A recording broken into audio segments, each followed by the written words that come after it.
excellent collaborators and innovating with our partners to do the right thing for our patients when they need us the most. And we are striving to improve our service through collaboration. As a result of the Police and Crime Act 2017, there is a duty for ambulance services, fire and rescue, and the police to collaborate. And we've been able to design, with our fire and rescue service partners, a tangible framework that allows us clear opportunities to innovate and improve the service that we can provide. What does this mean through fire and rescue service collaboration?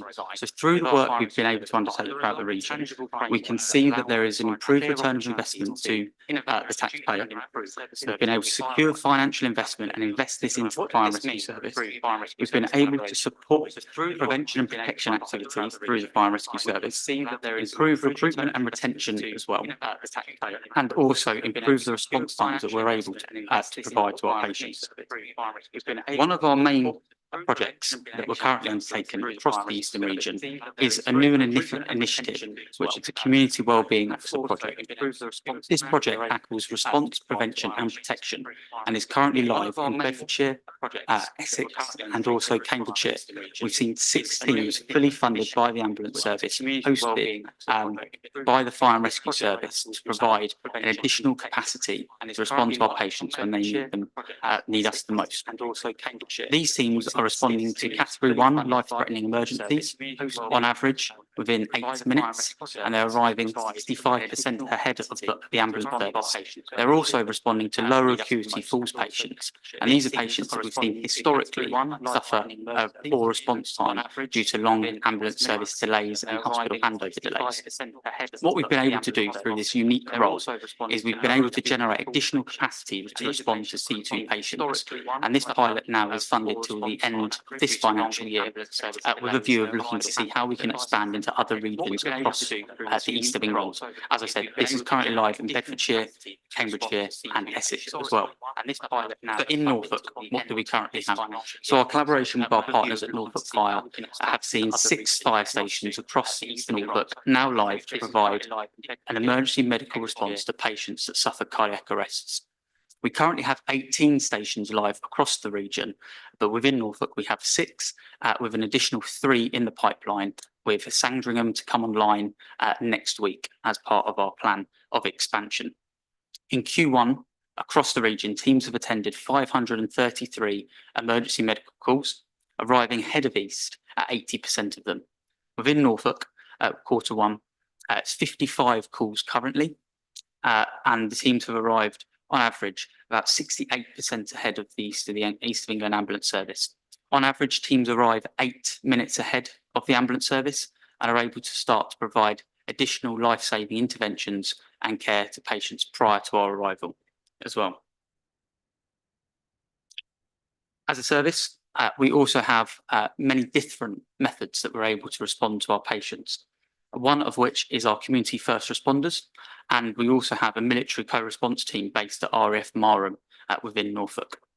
We currently have 220 CFRs within Norfolk, and last month the teams provided 4,000 hours of voluntary support to help support the ambulance service responding to our patients.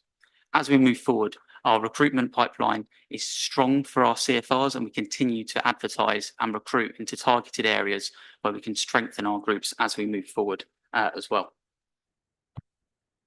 Our ambition is to continue to increase our ambulance capacity through utilising multiple different resources so that we can improve the response time to our patients that are coded as Category 1 life-threatening emergencies. This will be undertaken through increasing our co-response in collaboration with our fire and rescue service partners and military, increasing the number of community first responders that we have within the local area, but also continue to recruit into our whole-time equivalent full-time staffing. This financial year, we will recruit an additional 152 spaces within the Norfolk and Waveney sector. To date, we have recruited 80 whole-time equivalents already, so we're 52% ahead of our recruitment pipeline, or completed, as we stand for that target of 152 as we move forward for this year.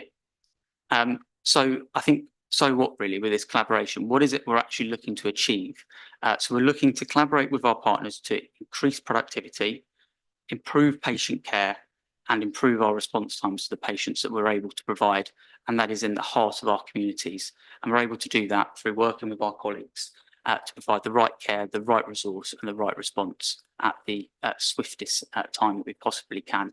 And that's clearly shown within the data that we're able to provide through this collaborative activity that we're underpinning and undertaking. We've also been recognised nationally through the work that's been undertaken and noticed by the Home Office as some best practice through the work that's been undertaken regionally through us working together to improve the response that we're able to share with our patients. Thank you. Thank you very much indeed, Tom. You are probably aware that ambulance response times has been on our agenda for quite a long time, several years in fact, and much of that effort has been projected through Norfolk HOSC, the Health and Overview and Scrutiny at the County Council level. But alongside that, we as a district have taken a particular interest, because the more remote areas, you will know from your statistics in the past that we have had various concerns. So that's a really helpful update that you've given us, and some really positive pointers there for the future and what's being done at the moment. So thank you very much indeed for that. So I will open it up to questions. I've got Councillor Vickers and then Councillor Hankins. Thank you to all three of you for the truly wonderful work that you do in the community. I wanted to ask you, is this specifically related to cardiac arrest, or are there any plans to extend it to other category 1 situations like stroke? And also, you mentioned that your pilot in Bedfordshire is coming to an end at the end of this year. Obviously, you're doing fantastic work. Where are you going to source funding to carry that on? Absolutely. Thank you for your question. So currently within Norfolk, the model is solely around patients that are in cardiac arrest. We have expanded the model in other regions across the eastern region as such to respond to patients that are in struggling with breathing difficulties, chest pain, stroke as well. And we've seen some really positive results as well with these teams being able to do an early clinical assessment and then upgrading the response potentially of an ambulance service if they've identified a time critical need as well. So that's been really positive.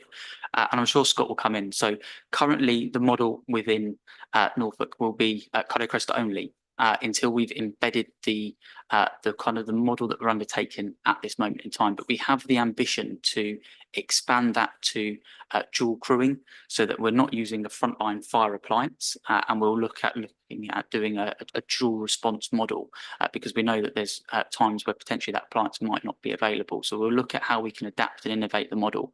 The commitment from us as a service currently is expanding into our target areas that we've identified based on the historical data through challenge response times to patients that have seen long delays when they've experienced a cardiac arrest. Improving that coverage, and then once we've started the initial training and the onboarding, is then looking at how we can develop that model to that dual crewed piece, so that we can provide a better response to our patients that are in that C2 cohort. So exactly like you said, our stroke patients, which is a really vital cohort of patients to get that early assessment and escalation if that patient is within the thrombolysis window, so that we can then upgrade that call and get them transported to hospital quicker. So we will look and we will adapt, but this is kind of our first initial step in the project. And it's great to see it go from the initial 2 stations to 4 to 6, and with a really strong pipeline of people from Fire and Rescue Service and stations now wanting to come forward to undertake this work as well. In regards to the pilots that were undertaken within Bedfordshire, Cambridgeshire and Essex for the Community Wellbeing Officer Project, as it's titled, very much currently that's, we did something a little bit unorthodox as a service, and we said we want to invest in being community driven and be linked in with our communities. And the Fire and Rescue Service over the years have done really well at prevention and protection activity, which is something as an ambulance service we haven't historically done much of. So we wanted to draw on some of that experience from the Fire and Rescue Service to set up these teams. So through our additional funding that we received last year, we looked at how we could strengthen our response in challenged areas as well. And we identified some really challenged areas in Essex, Camden, and Bedfordshire, and embedded these teams within their local communities to start providing an improved response. And we fully funded that role initially.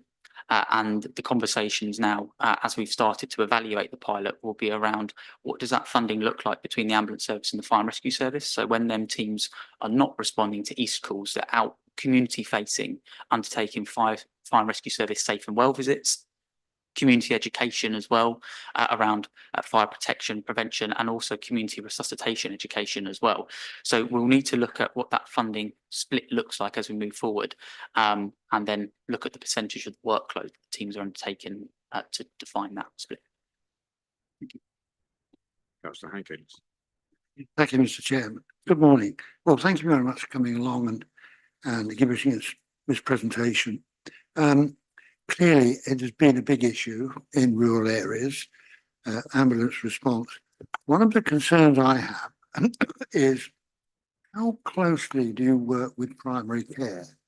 And the reason for that is, if you ring your GP, you get an automatic message to say, if you have any symptoms of heart failure, stroke, etc., please dial 999. Which seems to me to put a lot of emphasis on the patient. Some of them won't have a clue whether it's a stroke or not. So has that, A, given you additional work that you can see, and B, how closely do you work with the primary care? Absolutely. Thank you for your question. So as part of our new clinical strategy, we've created 6 unscheduled care coordination hubs across the region. Some are virtual, some are physical hubs. And this sits with a multidisciplinary team with staff from the ambulance service and primary care as well, primary urgent care. And also some hubs will have consultant-led care from the local acutes in as well. And this is a really exciting development of unscheduled care coordination. So what we're now looking to do is, if you call 999, and your call is not deemed to require a frontline ambulance service response, we now have the availability to pass that job via a stack, via a portal, to our urgent or community care providers as well. So UCRT, so urgent community response teams, to pass them lower acuity calls over so that they can then pick up them calls to provide a quicker, swifter response as well. And we're also able then to play that back as well, because this hub is a multidisciplinary team. We have a process called call before you convey. So if I'm working on an ambulance and I'm looking to transport a patient to hospital, I can now call into this hub and look at what other options are available for us to be able to refer via primary or urgent care to our patients as well, to mitigate the need for transportation to hospital. So we're working with a range of different partners to increase our pathways that we have available to us, so that we can actually get that patient the right care as well. And now, if you call 999, it doesn't always mean that you'll get an ambulance service response. So you could get a community nursing response or a palliative care response as well. And we can refer that call straight back to the GP surgery post a clinical review as well. So our urgent and emergency care and scheduled care coordination hubs are something that we're really proud of, and it's something that nationally we've championed as an organisation, and is a real step forward. So we've historically seen our patients that are deemed that lower acuity category waiting a long time for a response that actually doesn't need a paramedic or doesn't need an ambulance. What they need is somebody from primary care to go out to see them. And we've now got that via access to the stack. So what we're also looking at is we have a number of patients that call us that are potentially a palliative care or end of life as well. And the right thing for them to have is a dedicated palliative care input and support. And that might not always need to be from the ambulance service. So we're looking at how we can now bring other providers into the hub, such as specialist palliative care teams, to be able to provide the right care at the initial point of call for when that 999 call is made. Thank you for that answer. Thank you, sir. Councillor Cushing. I'd like to add my thanks for coming on today and did all the work that all of you do. I'm sure it's greatly appreciated by all of our residents. I'd like to ask some questions, if I may, on the community first responders. I represent a ward in Fakenham, and we've done a lot of work helping to recruit and bring up the numbers there. Really, two questions, I guess. One is, are there any gaps in North Norfolk where we need, actually there are no community first responders coverage at all? And secondly, looking around the funding for training community first responders, I know in Fakenham, the town council worked with them closely and they volunteered to actually pay the cost for the training, which top of my head might be £300 per person, but you may be able to give me a more up-to-date figure than that. That was a couple of years ago. Is there anything that local communities you can do to engage local communities to help them provide a little bit of funding if they've got it available to help with training, but also the equipment costs as well, because I know they're very expensive, the kit that they actually need to carry around. Thank you. Absolutely. Thank you. And thank you for your support that you've offered to our volunteers that provide an absolutely valuable, dedicated resource to our communities. So currently you have 220 volunteers that provide about 4,000 hours on average of community voluntary time to support our patients. We have recently undertaken a piece of work where we've mapped gaps across the whole of the Eastern region, where we're looking to target and improve CFR recruitment and drive. So I know that piece of work has been completed for Norfolk, so I'm happy to share that with you so that you're able to actually see the current numbers of where you have your CFRs, where you have strong groups in areas where actually some potential local support could be more beneficial for you as well. In regards to the funding and training to CFRs, the ambulance service funds the initial equipment for any new teams that are set up. And then we also fund that initial training. There has been multiple kind of parish council grants and county council grants that have been given as well throughout the years to provide additional equipment to community first responders, and they're funded by our East of England Ambulance Service charity, and we're very grateful for them donations as well. So I think probably as something that I can take away is to share the map with you of our current establishment of community first responders, and then also to link you in with the local management teams that are able to provide you with that ongoing oversight of what their recruitment pipeline looks like, and also their onward engagement activities that they're undertaking to try to strengthen the community networks that we have locally. Thank you. I mean, that'd be really appreciated. And I wonder, Mr. Chairman, whether we could sort of tie in with the CLT and the cabinet, because obviously this council has strong network and who know where all the town and parish councillors are. And I think there might be, we can actually say, we could do some work to try and boost the numbers wherever if we got a lack of coverage. I think that it certainly worked very well in Fakenham when we tried it. So I think we could help boost your numbers there, I think. That'd be brilliant, thank you. And as an ambulance service and nationally, obviously ambulance service volunteering is still vaguely something that is quite new. So we're looking at how we can strengthen and build the profile of community first responders. So I'm always astonished about when you canvass a room of people and you ask somebody if they know what an on-call firefighter is or a special constable, and then you ask them what a community first responder is. 9 out of 10 people kind of have a bit of a blank face and don't actually understand what the role of a community first responder is. So there's been a lot of work done nationally around trying to raise the role of the CFR, of the community first responder, but then also as an ambulance service as well, us being able to actually promote the roles that they're undertaking and bringing them in line, and that making sure that they have the exact same support networks as what our frontline staff do as well. So to bring them into our organisation to support them. And one of the real drives that we've undertaken over the last 12 months has been paying expenses for CFRs as well that are responding to 909 calls. As historically, that was something that wasn't covered. And what we've seen is a really positive uptake in actually being able to level the playing field. So allowing that nobody should not be able to volunteer because of financial challenges. So actually now us being able to pay back any of them expenses has been really well received by the CFRs, certainly locally as well. Yes, thank you. And that's a really good point, because every town and village in North Norfolk is covered by one of us as councillors. And we will normally go along to the parish and town council meetings, and we have the opportunity to speak, and we have the opportunity, if it's the wish of this committee and this organisation, to back that those opportunities, then we have that means to do so. I think the challenge of recruiting people is not to be underestimated. And I'm aware the fire service has much the same challenge, particularly in the retained areas. But the potential is absolutely huge if one can get just a few people within a community cluster to take on that kind of role. So I think the potential of that is, yeah, quite huge. Any other questions? Yes, Councillor Boyle.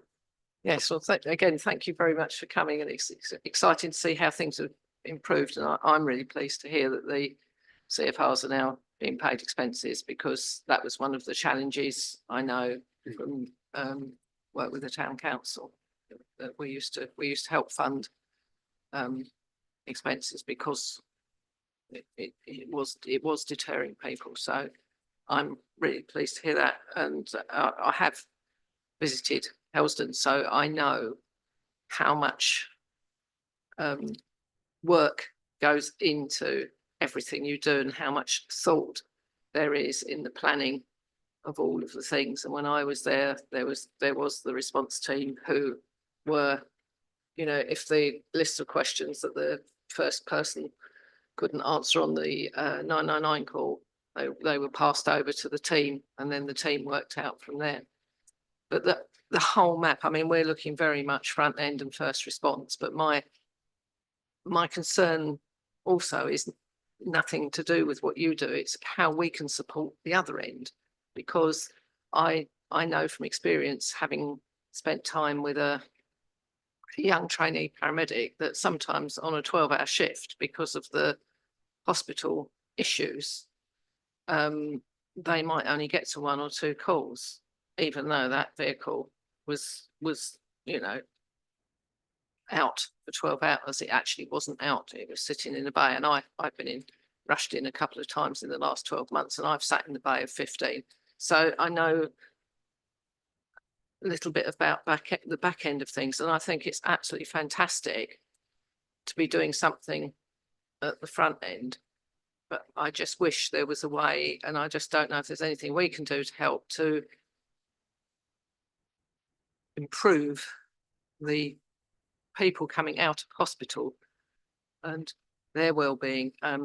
We were talking last night about rehabilitation and how important that is, and Benjamin Court's been closed, and there's a potential of 36 beds there, and the cost of that, the loss of that, the cost of those people staying in hospital, whereas they could be looked at afterwards. I just wish that somewhere along the line they could cost manage that, so that would, because obviously that would improve.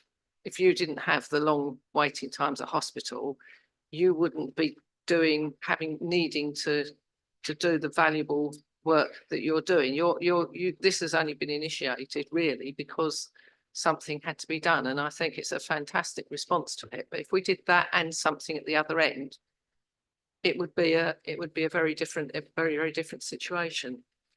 Absolutely. And I think from our perspective, and certainly the piece that we're advocating with all of our crews that are undertaking frontline clinical shifts, is around making sure that we're conveying the right patients to hospital and not conveying people inappropriately to hospital. Because again, that's where we see them onward challenges with somebody being in hospital for a prolonged period of time. And then the challenges associated with a safe discharge as well, and the onward rehabilitation. So actually what we're advocating, and certainly with our unscheduled care coordination hubs as well, and our call before you convey lines that we have into other healthcare professionals and multidisciplinary teams, is let's make sure the patients we're taking to hospital actually need to be there in the first place. And we've exhausted every single option we have at our disposal prior to going to hospital, so that we can ensure that there is a better flow. And that's what we're advocating from our perspective as an emergency service. Thank you for that. And that's a real improvement and way forward. I know, but it is a challenge when you're at the other end, and I take my hat off to the guys at the other end who are sitting there trying to assess from a phone call where it needs to be and what needs to happen, and whether you send someone out to them or you send to someone else. And I know things can change along the line too. So, you know, it's not straightforward, as you obviously well know, it isn't a straightforward cut and dried thing, is it? But No, I keeping people out of hospital where possible is a fantastic way put forward, provided there is the support at the other end. But if that's improving, then that's a really good sign. Absolutely. So I think as well, we need to look at the impact that has not only to the patient, but our crews as well that are spending prolonged periods of time at the hospital. Again, that whole experience for that patient is not positive when they're sat in the back of an ambulance for 6, 7, 8 hours, or potentially longer as well. And then the impact that has on crews as well, with not being able to go back out to respond to patients that need their services. So I think the way that we've been able to innovate and develop and collaborate with partners as well shows that we're striving to change and improve our service at both ends. So that's the initial point of the 909 call, clinical triage, the response that we're able to provide with creating additional capacity and resources as well. But then also when we need to convey a patient to hospital, having the right pathways available to us and our clinicians and the patient, and doing the right thing for the patient as well, which has to be the most important thing for all of this. So giving them the right clinical outcome and ensuring that we can provide the right care through all of this innovative work as we move forward in line with our clinical strategy. And if you haven't seen the strategy, I'm happy to make sure that we share that with you as well, so that you can see some of the other impacts that we're looking to have throughout the rest of the year. Yes, I'd certainly be very interested to get some more information on that. Thank you. Yeah, I mean, you've touched on a big topic there, which obviously we would like to have that magic wand. And if there was one, I'm sure that Ease would have used that long ago before now, instead of going through the awful pains that you have as an organization. But I think notwithstanding that, we need to understand the kind of benefits that the very earliest intervention in that golden hour means better prospects for patients' recovery, complete recovery. And so I think the whole principle of getting that intervention embedded in a local way, and we do have the advantage of 30-odd retained fire stations. And so although you've only got the 6 and soon to be 9 shortly, strategically placed around, that can make a very big difference. And with the community first responders as well, that's a considerable resource that you've got available to meet that very first urgent needs. And I mean, somebody was giving me an example a while ago. You know, an elderly patient fell down in their drive in the snow and couldn't get up. And that patient laid there for a long time. And what was a fall turned into a life-threatening hypothermia case. But for the intervention of a community first responder or a co-responding fire crew, who were able to lift that individual off their drive, out of the snow, indoors, get them warm, and think about how much contribution that one sort of, and that wasn't a medical episode. That was a straightforward, somebody fell and couldn't get up. And so that's the kind of territory that we're in. Scott. Thank you, Chair. Just a good point to come in there, that the full service has been explored as something that can add some real value. So often with EMR, emergency medical response, you are starting from a negative point if somebody's had a cardiac arrest, and then you're trying to bring them back. But with full services, as you've outlined there, Chair, that you can prevent that onward progression into ill health, really. Just a couple of points, if I may, really. When we looked at North Norfolk, so we've talked about 6 stations in Norfolk being live and to go 9, but just worth for the room targeting that they are mainly around North Norfolk.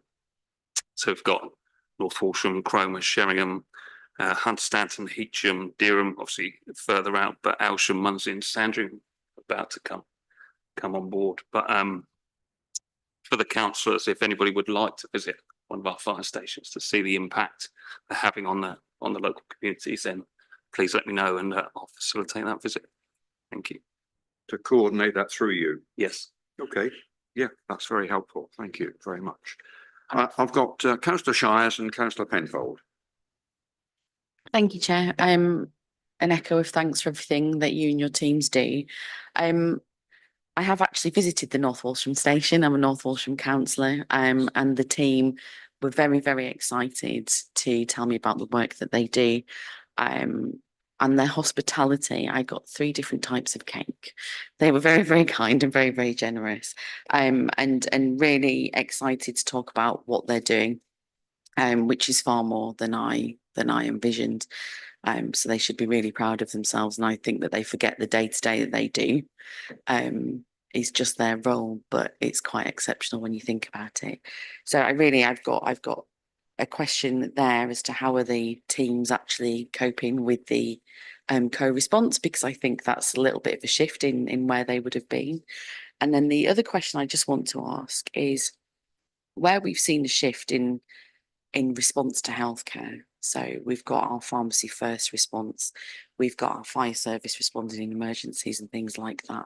Is there an opportunity as a whole system, perhaps where we can educate the public as to who is trained to do what and what additional skills? Because when we think about the fire service, we think of the blue lights and the red truck and the water everywhere and the heroic acts of pulling people out of buildings. We don't think of the additional work that goes on. So perhaps for our communities to understand the full skill set that our teams have, it might be really, really beneficial to talk about the additional training to prevent people from perhaps not understanding the value that you bring in addition, because the fire teams that we do have are very, very multi-skilled, and it's much more than a fire hose. And I think that that's a really important message to send to our communities.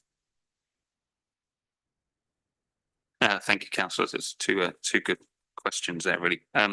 If I come to the first one on coping, we did a large trial on emergency medical response involving many stations in 2017, 2018, and part of the outcome of that trial was the impact that it did have on our crews, on their mental health and well-being, because we were going to a significant amount of fatal calls, and in time.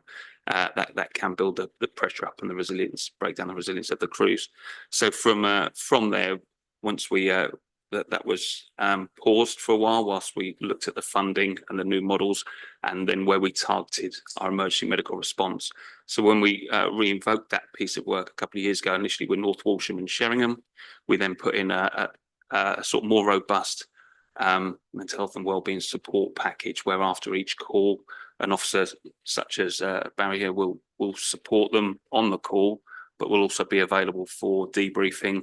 And then we've invested heavily into our psychological support for some of our staff who are struggling with some of the rigours they have seen. So we've got quite a good, I believe, care package around the firefighters regarding their day role, but also emergency medical response. They were going to far more fatal incidents than we were used to. So regarding coping, I believe we've got it, but we'll happily, if you've received any other feedback from North Walsham, then we're happy to have a look at that. Regarding educating the public in the wider roles, so now we're designing our community risk management plan for the next iteration, and part of that is to share. So that is our risk assessment with Norfolk of how we're going to deliver our fire and rescue service over the next three years.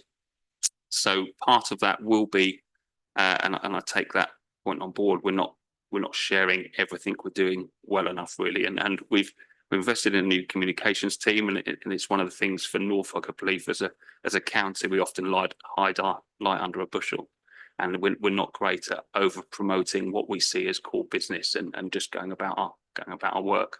But I do take that on board, and I'll ask the CRMP to look at how we then share some of that wider skill set we are attracting. Thank you. Sorry, am I right just to expand just on a couple of points as well? So just in regards to the support that the staff from the Fire and Rescue Service have. So when we went and re-looked at the training package, we actually involved people from the initial trial and looked at how we could develop that. And that was using some firefighters and paramedics as well that were first involved with the trial. From an ambulance service perspective, we've invested in having dedicated links and liaison officers between the ambulance service and the fire and rescue service to undertake onward learning and debriefing post incidences, and each station has an onward program of continuing professional development as well around clinical skills. So it's not just their initial training and then the ambulance service says thank you very much and we move on. They've got that initial support and onward contact post incidences from that liaison officer as well. In regards to the community education piece, it's something that historically East as well, we haven't really championed what we've done previously, but we are the only ambulance service nationally to promote the education platform called Staywise. And it's a platform that we're really proud of. And we have been able to work alongside the National Fire Chiefs Council to be able to actually promote this across the board. So all of our staff now have access to Staywise platform on their iPads. So when they're out engaging with the community, they can promote the Staywise education platform. And as we move forward with our increasing visibility at public events over the next year, we'll also see a promotion of our East Heart programme. And this is our community education and awareness of what the ambulance service can provide, along with dedicated training sessions for basic life support as well. Okay, thank you. Councillor Pinfold. Thank you, Chairman, and I hope you're not getting bored of being thanked, but thank you again. Support, fantastic work that you're doing for our communities. So that's brilliant, much appreciated. I think the advocacy that we can do around community first responders could be really valuable, and I'd be very happy to do that in my district and county councillor roles. I think I've got 14 parish councils and 1 town council, so I'd just be keen to, maybe not today, but to have a conversation about how that might look, what we might say, because I want to make sure I got that right when I was, talking to parish councils about community first response and what that entails and the support that is given to those. So that's sort of first point stroke question. And just coming back to the community wellbeing officers and that pilot that you were talking about, Tom, is the intention that if that's proven successful, which sounds like it is, to roll that into Norfolk as well, because obviously it's not within Norfolk at the moment. Thank you. Absolutely, yeah. Thank you very much for your questions, Councillor. So in regards to the community first responders, so we can share with everybody, and I'm more than happy to come and meet people as well alongside our local management team around what the role looks like, and we can host some engagement sessions directly with the community first responders so you can find out a little bit more about their roles, so that when you're promoting that, you've got that understanding as well. And I'm sure some of them would be more than happy for you to come and spend some time with them actually whilst they're on call responding to some 909 calls, so you've got that first line insight into what that role entails, because it's very dynamic as well. In regards to the community wellbeing officer role, so we are live in 3 counties currently. Our ambition post the evaluation of the work will be to share and engage with our other fire and rescue service partners to see if it fits for their organisation. And as Scott's spoken about, the CRMP as well, so that community risk management plan as well. And actually seeing how we can develop and support that if it's right for their organisation, and then have that discussion around onward funding. But I think initially the highlights that we've seen from that project have been overwhelmingly positive around the response times that these teams are able to provide, being embedded in local communities, the prevention, the protection work they're able to undertake as well. So actually the example of the fall that the chairman gave, predominantly the work that community wellbeing officers are undertaking are lower acuity falls, and also alarm care pendant activations as well. And what we've seen is them teams responding to falls calls within 20 minutes on average. And then being able to discharge about 45% of them calls without needing ambulance backup as well. So again, that's that releasing ambulance capacity to target C2 patients that are having strokes as well. And then once that discharge has been completed, the team are then able to undertake a home fire safety visit, review fire risk assessments, fit smoke alarms, test them, etc. So there's a real wealth of additional services that are offered. So it's not just your traditional ambulance service interaction. There's actually that onward support that the fire service is then able to offer from a prevention and protection piece. So it's really exciting to see how that's developing as we move forward. So I would love to see it expand, but it will be based on obviously organisational appetite and engagement post a review of the evaluation. Okay, I've got Councillor Fredericks and Councillor Whittington. I'm going to concentrate on Munsley. I'm sure that Councillor Withington's got something else to say, but so I'm District Councillor of Munsley. I'm very proud to be so, and we have the retained fire service. We also have one now, a community first responder. I'm being really selfish, but how would that look like? How would this model look like for Munsley?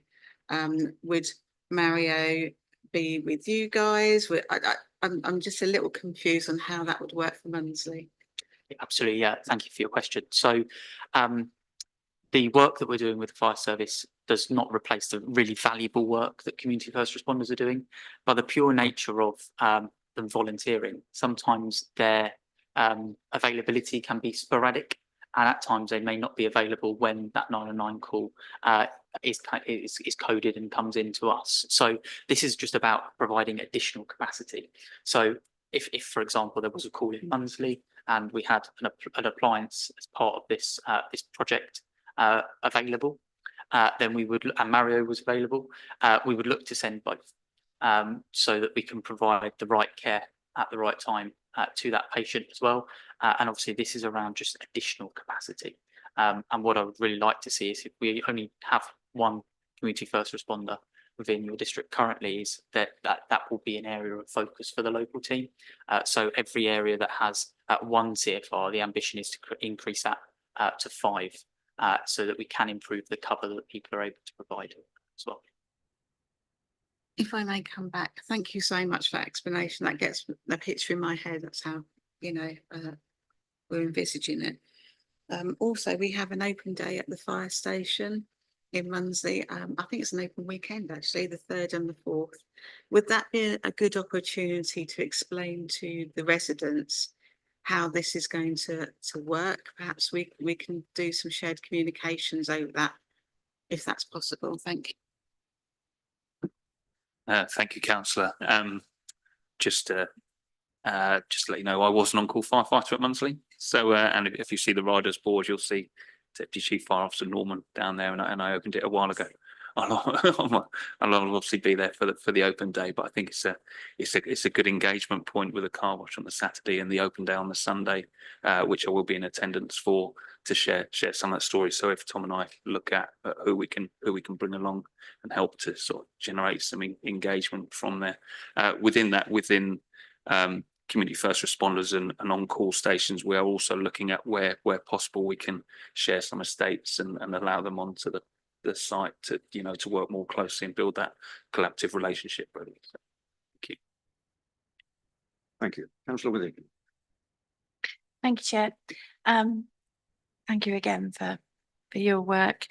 But I was really pleased to hear about the changes that have been made post 2017-18 to the mental health support for fire officers, because as member for Sheringham, I was aware that was quite a significant issue.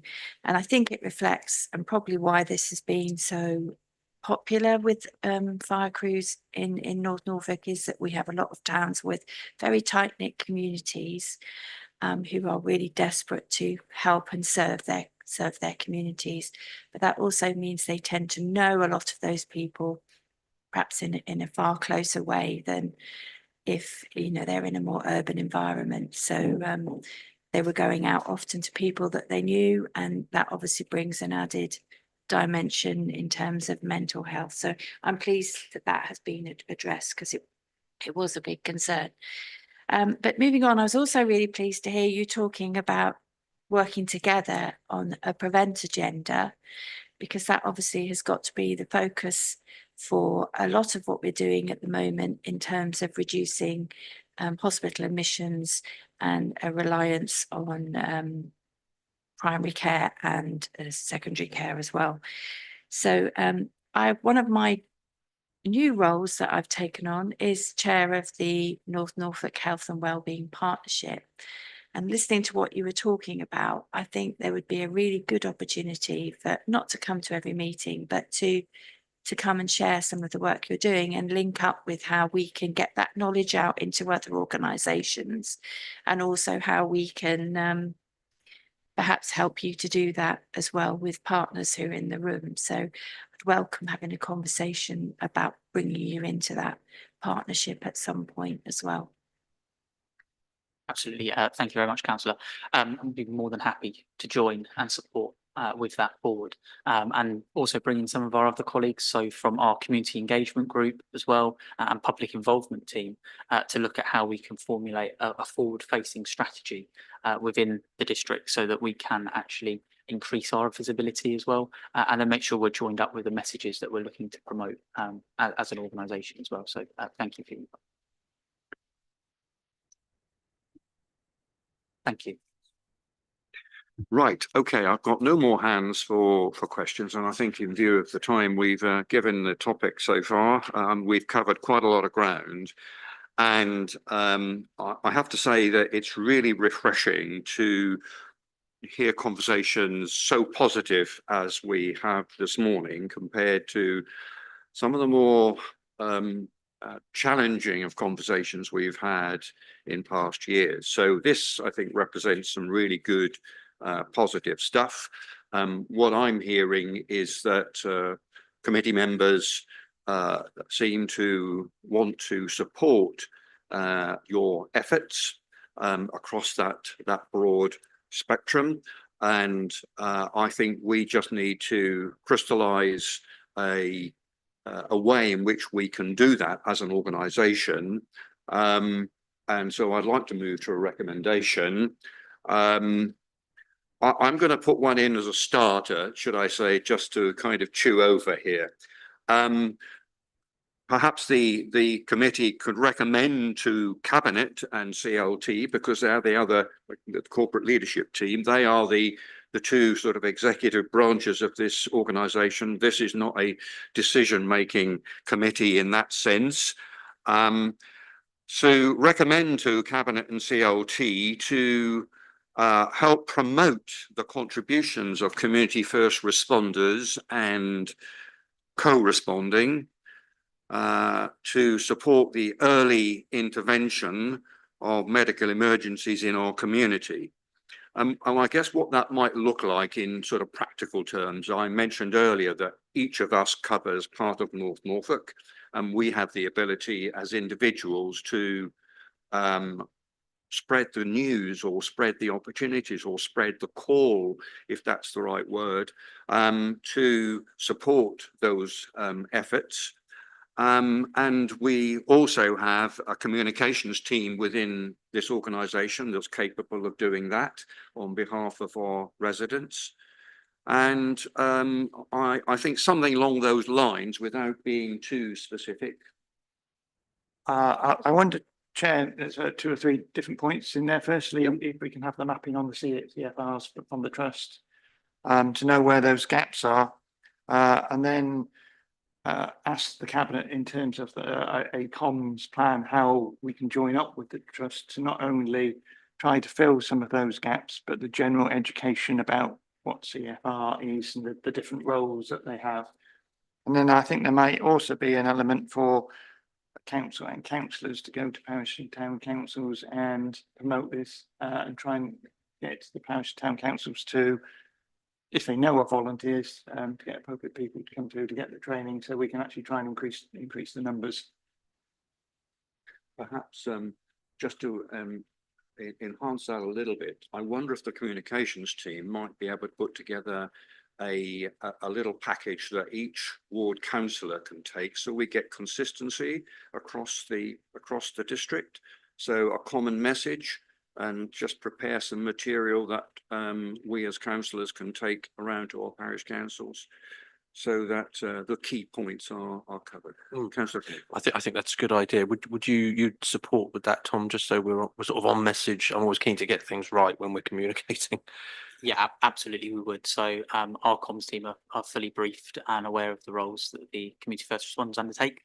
We have a local management team that are responsible for the day-to-day activity and operational delivery of the CFRs as well, so we can ensure that they're linked in with them conversations. I hold a regional role and portfolio, but we can certainly look at how we can support you with that, and then ensure that that local team has them linked in with yourselves to continue the work on a day-to-day basis. Yeah, I think that's probably a given that one would want our comms team to liaise with East and the Fire and Rescue Service just to make sure that whatever we put out is entirely in the Councillor. Just on that point, I know when we were advertising in Fakenham, your comms team gave us some posters that we put up along a lot of the shops in the town and a lot of other public buildings, which I think helps. So presumably that's available now that, you know, we could give to our comms team. Yeah, absolutely. We've got a range of different materials, so we can look at sharing them as well with yourselves. Okay, so have we got enough there to? I think so. If the committee are happy with it. So do you want to just read those out? Because I think it would be helpful if we just could nail this, unless you want to do it separately. No, I'll try to remember. Ask the trust for the mapping in terms of the CFRs, then ask cabinet in terms of can the council work alongside the trust in terms of communications about where the gaps are, what a CFR role is about, and then asking, encouraging local councillors to go to their parish town councils and to get them to try and find more volunteers to fill in where the gaps are. Is that something that you would recommend and support? Can I have a proposer and a seconder? Councillor Cushing and Councillor Penfold. And I'll tidy that up in terms of the final recommendation, but along those lines. Yes. Okay. So if you're content to support that along those lines, the fine sort of wording of that we can okay. So can I have a show of hands then, please? That's unanimous. Thank you very much indeed. Right. Well, thank you very much indeed, all three of you, for coming along today. It's been a really positive experience, I have to say. Well done for what you've done so far. I'm sure the people of North Norfolk will appreciate that. And I think they will appreciate it even more when they know a bit more about some of the finer detail about what you're doing. So thanks very much indeed.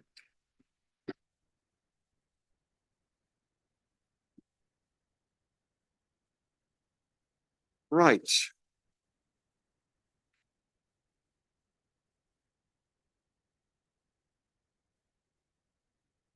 Okay.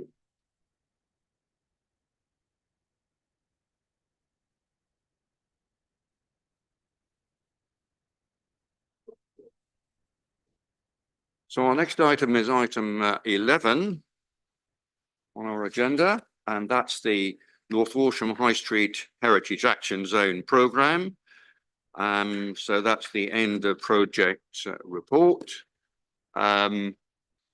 I ought to just say that on Monday of this week, the committee held a site visit to North Walsham, and we spent 90 minutes viewing what had been achieved by that project across a number of locations and covering a number of strands of that particular project. So I think most of the committee has a good idea of what's been achieved. And of course, we have covered it in some detail for some years on our agenda, but it would be good if we could just effectively see cover the project end of project report. Over to you. Thank you, Mr. Chairman. Thank you. So good morning, Chair, committee and everyone here this morning. Thank you for taking the time to review the North Walsham High Street Heritage Action Zone delivery. That's a mouthful, isn't it? This is just a quick introduction to highlight some of the points, as I know time is limited, but I feel it adds context to your discussions.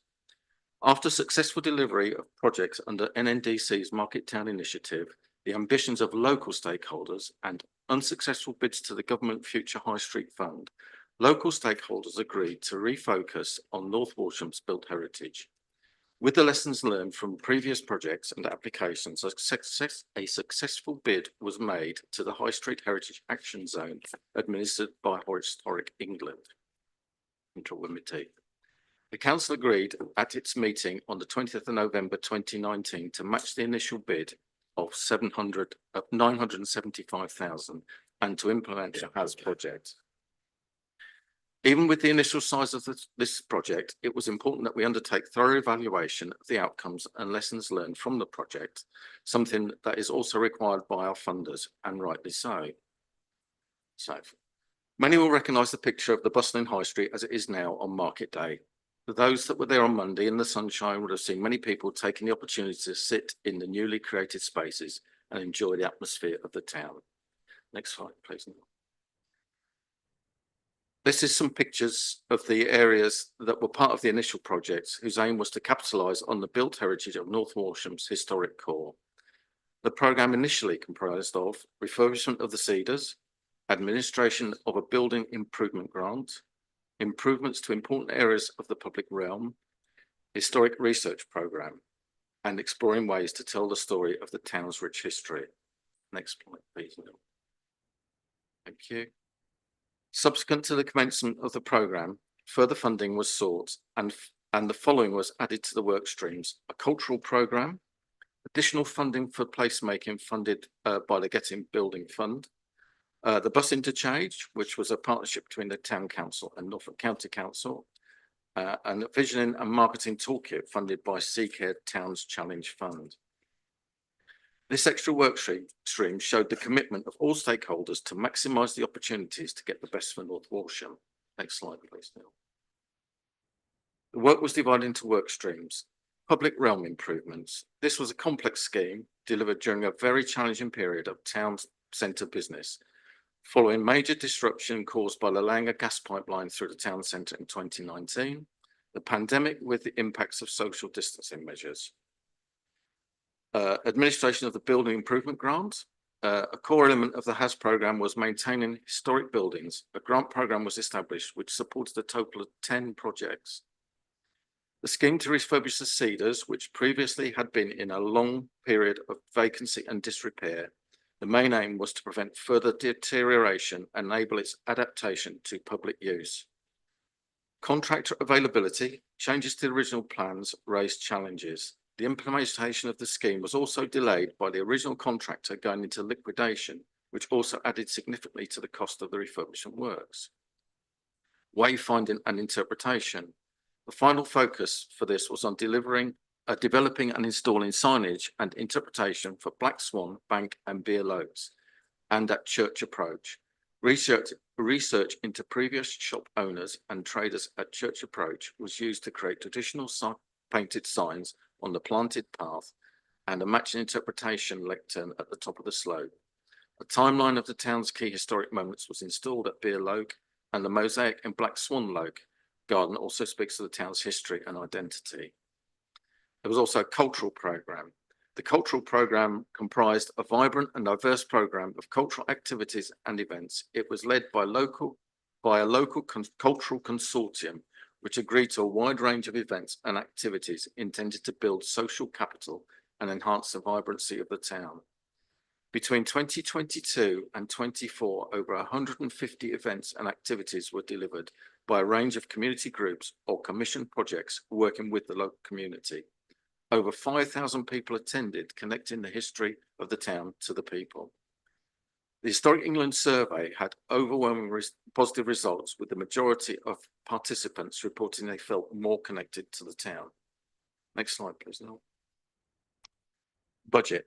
As we saw at the inception of the project, it was a project of 1.95 million with a match funding. The final cost of the scheme was budgeted at 4.7 million, but the actual cost, as detailed in the report, was under budget at 4.4 million. The council's total contribution, agreed but not fully drawn, is 1,455,000. That includes the extra 400,000 that came through this committee.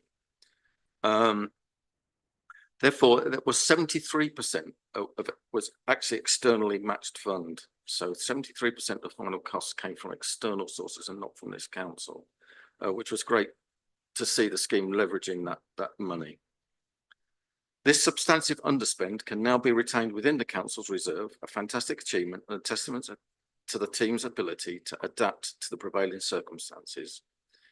Delivered during a once in 100 years pandemic, This project was built on the back of a strong engagement, and the pandemic meant that this council had to work hard, extra hard, to deliver on the most robust community engagement exercise it has ever undertaken. Additionally, there was a rise in inflation to a 40-year high, borne particularly by the construction industry. Consequently, nationally, many public and privately funded similar schemes have been delayed, scaled down, or cancelled, but the North Walsham has been delivered. With a proactive team that could demonstrate tangible and on-track delivery, they were able to secure extra funds from underspend elsewhere, which allowed the pre-purchase of construction materials before costs rose even higher. Next slide, please, Neil. So I'd like to highlight a few pages from the report and their survey results and contextual information. Pages 12 and 13, the environmental impacts. 14 and 15, accessibility and inclusivity. 16 and 17, historic preservation. 18, cultural impact. 19 and 20, economic impacts. This was an evolving project that was delivered way beyond the original brief, with minimal resources stretched further by the pandemic. The quality and quantity of projects delivered are a testament to the hard work of officers of this council and stakeholders who work tirelessly for our residents. New businesses are starting to invest in the town, and with the events already planned by the town council, it will continue to grow the offering and a bright future to North Walsham. I look forward to today's discussion, and although it is to note the report, any recommendations will be considered. But hope you will join me in both acknowledging the success of this project and thanking officers of this council for the outstanding work that they should be proud of. This truly transformative series of projects delivered despite the challenges. Thank you, Mr. Chairman. Thank you, Councillor Toy. We'll take that as your introduction to the paper as well and to the report. So, questions? Councillor Vickers, Councillor Penfold. Thank you very much, Councillor Toy. And this has clearly been a successful project, and I'm sure that there's lots of valuable lessons to be learned for other towns in North Norfolk. You spoke about the economic benefits. Are there any sort of ongoing plans to further down the line? I know you've already done a little evaluation, but further down the line, look at what the economic benefits might be, so that we could use this information for development in other towns. Thank you. Okay, thank you. I'll start with that and then see if officers have anything to add. We're always looking for economic benefits, as our discussion this morning. You know, we like to come around the towns and see what's going on and understand it locally and get that context to it. What's important here, and as outlined in the reports, even from the external people, is that there needs to be continual cultural and activities to draw people to the town. That is part of the project. Look, saying I see this as the end of the beginning, because you know the real opportunities come now. We've laid some really good foundations, some really good cornerstones for it to be built on, and we can see the seeds of that already happening with the new businesses, with people sitting around in the town. I mean, North Walsham in bloom really help, you know, and that's about the collaborative work from all the stakeholders in the town. So I don't know if officers want to add anything about that, about the future work. Thank you. Very quickly, yeah, I mean, it's an excellent question because town centres or our towns are central to the makeup of all of our community. North Norfolk's fairly unique in having 7 towns with their hinterland, so I suppose, you know, that their role is vital, and the vitality and viability of those is really central to how the whole district functions. So keeping an eye on how they're performing is vital. We've got a mixture of different towns fulfilling different roles, you know, resort towns, market towns, inland and coastal. In fact, the first job I ever did at the council some 26 odd years ago when I was in the planning policy team was to undertake some town centre health checks. And that's something which realistically you need that timeline data. So I know the county council do a certain amount of that across the county, and we're well linked in with them, but I think it would be worthwhile putting in sort of periodic checks to take the temperature of how those towns are performing.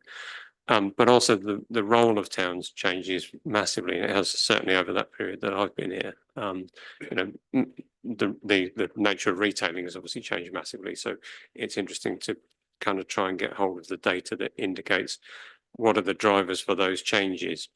And yes, we can improve the kind of physical appearance of towns and the quality and sort of state of repair of buildings, but they need to be used, and we need to keep on track to make sure that those vacant spaces are used for something which is suitable, and that's what keeps the towns vibrant. But absolutely, ongoing monitoring is really critical. So is that going to be ongoing monitoring of this particular project, so we can, assess the benefits and fan them out to other towns that maybe haven't had this investment? I was very encouraged by your response, actually. Yeah, it's a continuous thing that we plan to do as a team to work collaboratively. We've got local members that can talk to us, for us to go and see what's going on. In terms of measurables, there are bits of data which can give us footfall and things, but you can. I think most of us, I know we like to work with measurable data, but most of us can tell when we walk into a town how a town's working. You can get a feel for it, I think. But yes, we go out, we meet businesses, large and small. And when we get a call to arms from Councillor Fredericks, gives a call to arms for a business, and we get someone down there and we get them talking to them. That was all done within 24 hours. So yeah, that engagement and understanding that local context is really important. And yes, that will go on, but it's not in any sort of at this stage, and I don't believe that's necessary in any structured, we will come back every 6 months and measure this. I don't believe that that's a necessary challenge to put on at this time. I think just to add, I think key to the success of this program, or key to actually just securing the funding, was finding those local champions. I think build, if we want this to be, if we want to develop our market towns, if we want them to be successful, it's going to be driven not necessarily by the people in this room, but by finding those local champions, finding the people who want to see good things happen in their town. And we found them. We managed to find them in North Walsham. We want to do more of it, and we're finding it again. We're having those same conversations in Sheringham. We're having those same conversations in Stalham. But that local ownership and working with them as a partnership is, I think, just the absolute foundation. It's the biggest lesson we learned from this. It was key to unlocking the door to the funding, and it will be key to building on what we've done so far.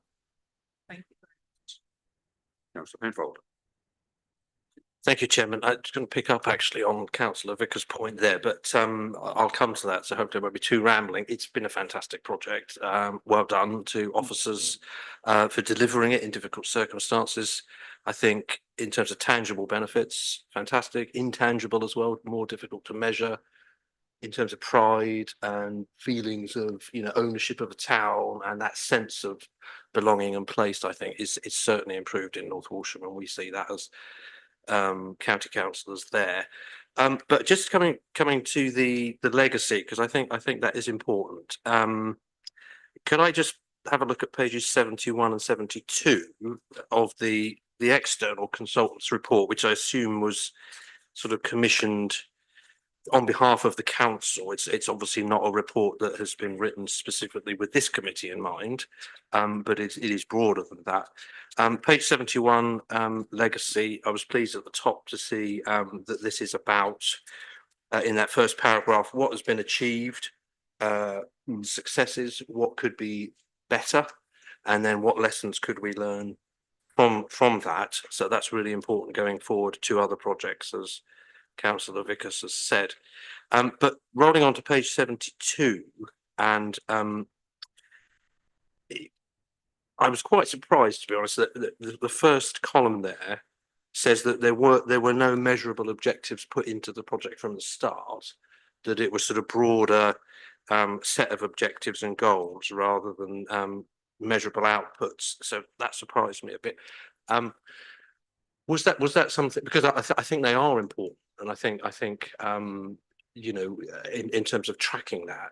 So in a year's time, where are we? I think that would be really interesting to come back to this committee and say, where are we now in terms of some of those measurable outputs about footfall and transport use and through the town and all the rest of it. So that would be, that's possibly a recommendation there.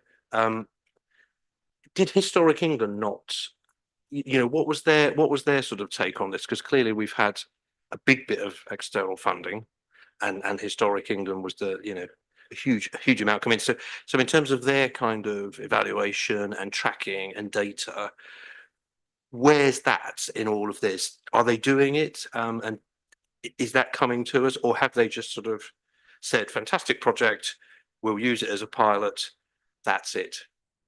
Thank you.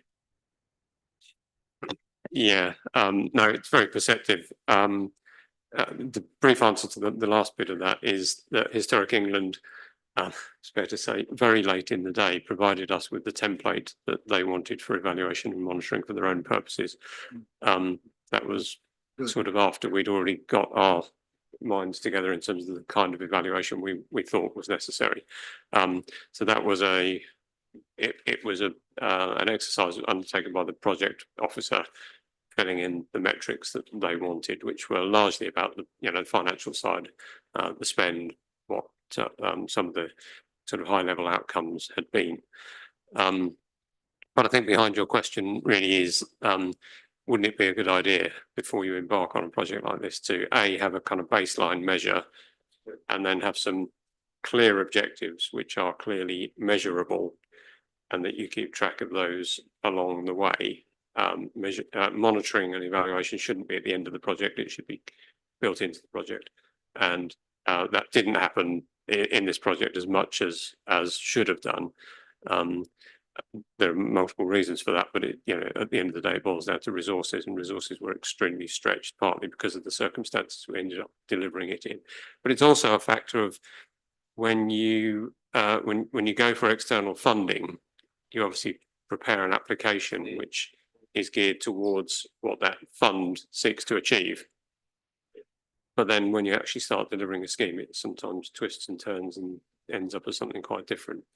But I suppose when you apply for the funding, you need to know that that you've got the resources to deliver, that you've got the resources to monitor and evaluate, and that it is the right fund actually to do the things that you want to do. I'm not saying this wasn't, but the whole Heritage Action Zone application process was an interesting one, shall I say, and that had shifting focuses and shifting time scales. When we actually found out that the scheme had been approved, I think we were in the middle of the COVID lockdown, so we appointed our programme officer virtually and didn't meet her for months. So yeah, I think that is the important lesson. Whenever we do a project, we need to know what the baseline is, what the project should achieve, and then measure the outcome at the end. And that is happening for multiple projects now that we're connected with. And an excellent example of that is the Coastwise project, which has got monitoring, evaluation and learning built into it. And we had a meeting yesterday of the project board for that initiative. And the Environment Agency are really, really interested in the way in which that's been developed, because yet again, they don't have their monitoring scheme ready, even though the funding has already been spent. Thank you for that, Rob. That makes a lot of sense. It is surprising that Historic England didn't, say, well, what is your baseline data, and with our investment, where will you be compared to that? I think that is surprising, given that they were a key funder and that they don't then have their own evaluation stipulations, as the National Lottery Heritage Fund would be all over that right from the start of a project. So that's difficult for you then to work with that if that direction isn't coming from that key funder. So did they not have they didn't allow any evaluation budget at all? Did we have to fund that? They did allow. They did allow that. Budget. There was a specific strand in that miscellaneous part of the table, which is for evaluation, and we use some of that funding to pay for the external evaluation report as well. Okay, so I think just sort of drawing this one together, if without wanting this to be too onerous, because conscious of time pressures and everything else, that if you felt it was reasonable to you know, come back to this committee with an update on this, within, you know, just to have a look at where we are in a year's time, because I think if we leave it, then those those impacts, you know, where are they, and where is the town going? I think how we do that, given your time, it might be so. If I may, Chairman. Sorry. Councillor Penfold and I are singing from the same hymn book. Yeah. I think he's put it a lot more succinctly than I did. Thank you. No, I think we'd be happy to bring something back. The problem is, and I'm not saying it's a problem. What we would have to work through is because it's collaboration.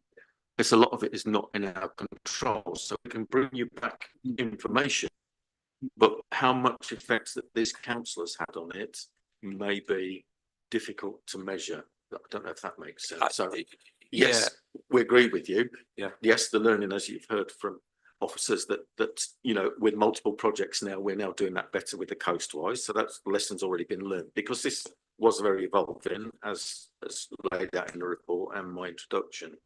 So we would need to know what it is we're trying to achieve by doing that. Again, we need to clearly set those objectives, which was, yeah, thank you. You know, absolutely. I mean, it's difficult because you know, there were no measurable objectives set at the start. So how, you know, tracking something that you haven't been tasked with tracking from the beginning is difficult. But I don't think it's for me, it wouldn't be what the council. I think let's look at the project as a holistic project here, not try and extrapolate, you know, how the council has performed, because I think you're getting into that's going to be too complex there. But actually, it's the project as a whole, and you know, there are bits in here, aren't there, around footfall and sort of transport movements. But I do agree, it is difficult if you've not set those parameters, those outputs, those measurable outputs. How can you then monitor them going forward? So we'd have to think. But I'm surprised Historic England don't want that. Do they not have a sort of a 5-year sort of legacy impact assessment thing going on it? And can we lever in any funding from them to do that? Not as far as I'm aware, but I think what the general point I think that you're both making really is that town centre health monitoring is a good thing, and there are certain indicators of town centre health which is to do with footfall and vacancy levels and rents and yields, and that kind of data is reasonably readily available to us. We specifically monitored footfall in North Walsham through counters, but actually the council has now embarked on a piece of software or working with a company that can measure the data that's basically produced by people's phones. So you know how many people are in different locations. So that, I think, bringing back that kind of information about all of our towns is valuable. You know, how are our towns performing? And that's in line with one of the corporate plan objectives of supporting town centres. Yeah, sorry to hog the microphone here, Mr. Chairman.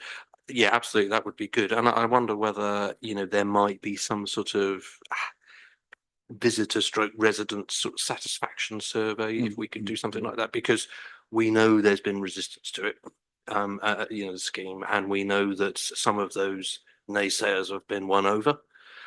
So I think that would be interesting to see, you know, within a year of this project, actually some of those positive benefits that people perhaps couldn't see at the start, and there may be, you know, things that actually people have experienced that aren't so positive, but it would be valuable for us to know, because you've got to give it that time for people to experience this new environment, and to, you know, have 4 or 5 or 6 different experiences of that, and then to ask them, okay, we're a year on, what do you think now compared to what you did back then? Jim, just a brief comment in response to that. I think that the one thing which I wish we had done was ask people what they thought of their town at the beginning. So our consultant basically said, you know, how do you think the town has changed? Or they asked at the end of the project, what did you think of the town before, and what do you think of it now? But people's kind of views are skewed, whereas you really want that baseline. But it's I think those kind of satisfaction surveys are important for us, you know, as a council, really, to understand the impact of the things that we're doing. Okay, thank you. Councillor Cushing and then Councillor Hankey. Thank you. Well, Mr. Chairman, it's taken 4 years, but last Councillor Penfold and I could have found a subject which we wholeheartedly agree on. I'm sure we've agreed on something in 4 years. Or we look like that. But I saw that spoken extensively on it. So, but I would actually reinforce the point. This is effectively a cost benefit type project.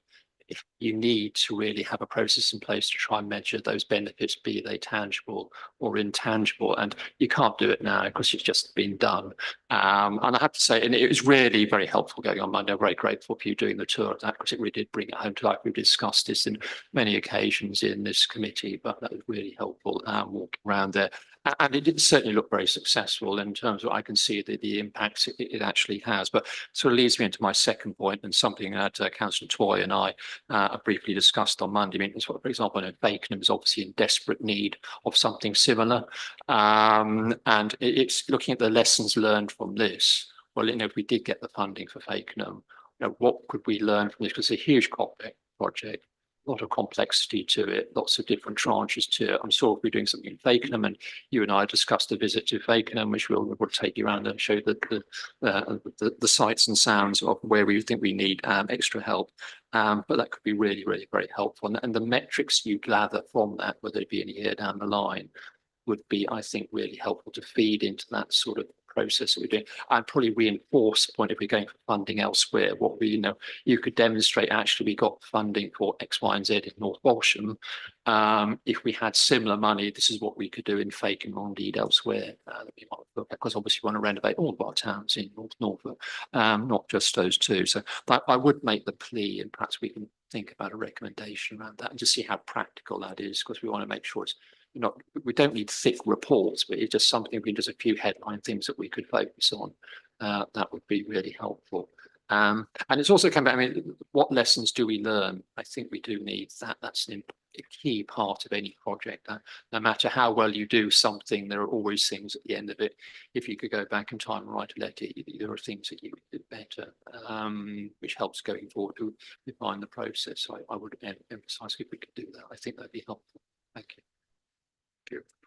Did you want to comment? Yeah, no, just briefly. Yeah, I think you can see from the bit I said in the introduction as well, where they'd applied for funding and failed, but they'd done other projects that had worked. So there is always that continuous learning, and we've seen again how that's been fed into the Coastwise. So hopefully, we would do better with Fakenham, and in terms of, I think the team are well versed now in finding funding and how to approach for that. But also one of the things that I try to do when I come around the town is obviously we need to find the issues that need addressing, but we also need to find what's good, because that helps us find the key players to build the town, to find those that want to engage, that are part of it. So we need to find, so that hence that, the history and the story of North Walsham, what was good about it, what was there, was all part of what enabled it all to be lifted and to take that funding opportunities forward. So I think that's what's good. Quickly, I would add that actually the discussion we've had about baseline, now's the time to do the baselining for Fakenham, isn't it? So do that, the survey of people, and do the factual kind of data gathering, and actually that strengthens your application as well. So, having all of that ready at the beginning not only gives you something you can measure afterwards, but actually that can be put into the application to say, these are the things that are important to the people in the town. These are the problems of the town. These are the, the positive factors as well. And the most important thing that made North Walsham the success that it was the relationship building and the strength of that throughout a difficult, challenging project, through some challenging times, and some very vocal objectors to it. The strength of that partnership really is what delivered the legacy. And Councillor Shah's informed me this morning that the Town Council is going to carry on with some additional measures under their own steam to build on that foundation. So that's critical. But it's easy when you come to a town and say, "Oh, isn't it awful? There's vacant shops, there's this, that, and the other," and everybody kind of fragments into their sort of little grumbling groups. But they need to come together to say, actually, we can work on this together, and let's gather the data to put in the application to then make the change.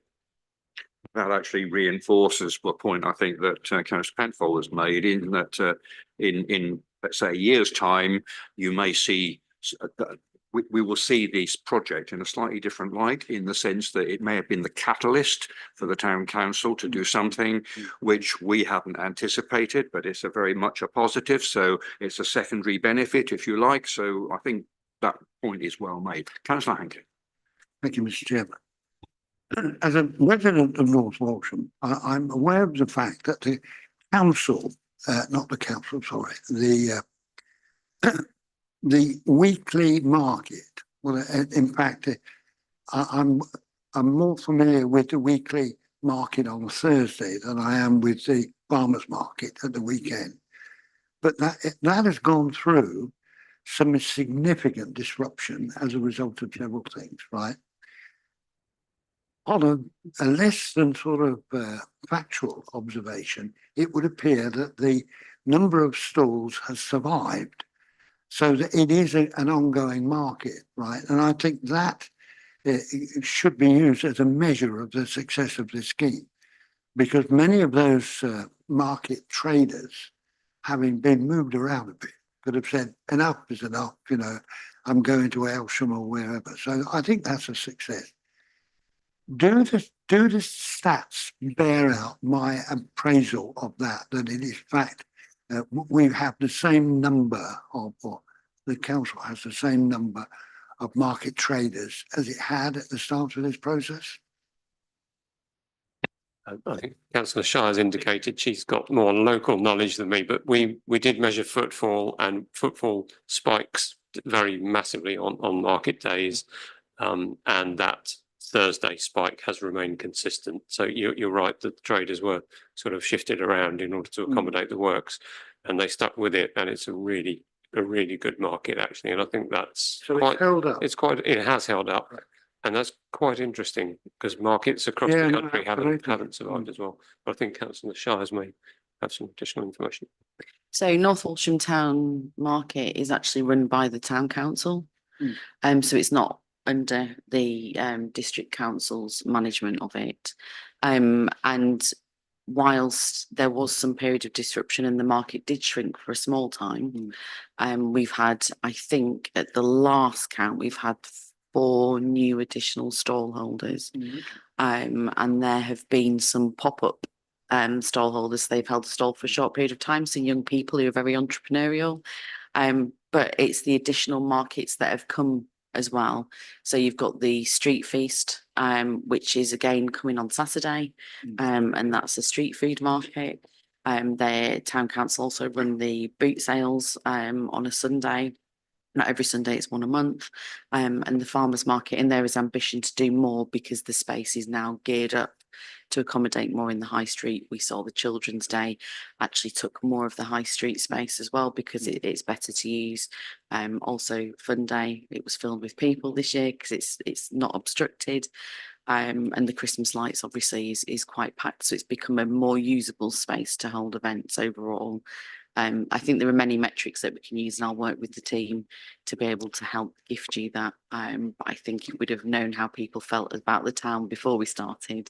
That would have possibly been the best way to begin.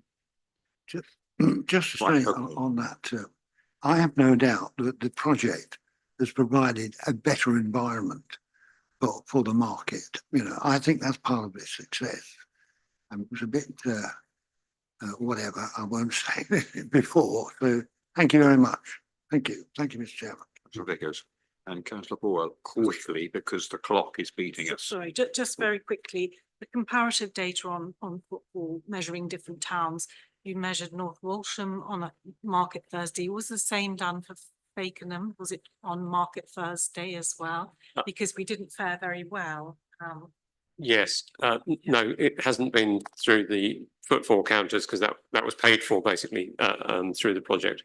But we do now have this app that can measure footfall wherever we choose to at whatever time actually. So it's live data that's continuous, so it can be done.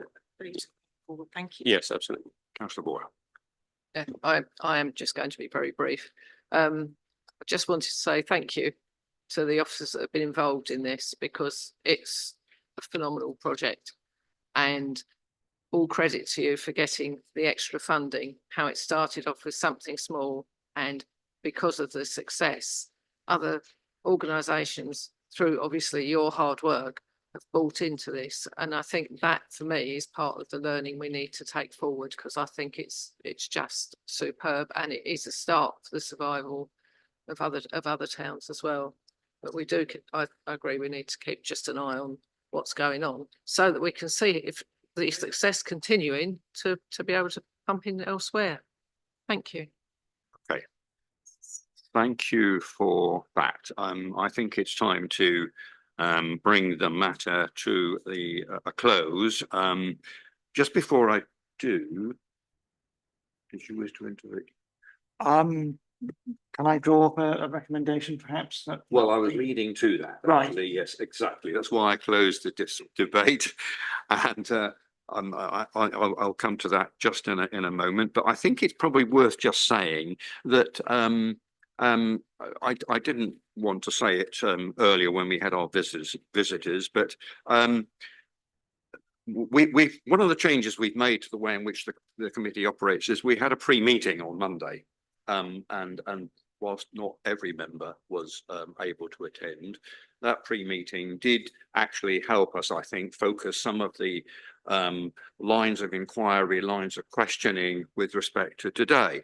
And I think it's just worth mentioning those because they have actually come out in the course of debate. So we decided, I think, that we should focus, break the topic down, if we could, into those matters which were financial, those which were more about project management, and those which were more about stakeholder, partner engagement, and that kind of thing. And further than that, we decided that it would be useful if we were to be able to focus on, so what went well, what didn't go well, and why. Well, the why applies to both of those. Why did it go well? Why did it not go well in certain respects? And what would we do differently next time, and take those away as learning points? And unfortunately, the challenge for us in some ways is that we got a 32-page report, which is full of good stuff. But when you want to actually focus on those particular points, you've really got to search for them. And some of us have pulled those out today. Councillor Penfold was particularly, I think, perceptive in pulling out from that legacy section, for example. And that's the challenge for us as a committee. So I think, were we to decide, if we had commissioned this particular report, we would have, the brief would have been different, but we are where we are, so we've had to deal with this in the way that it's presented to us.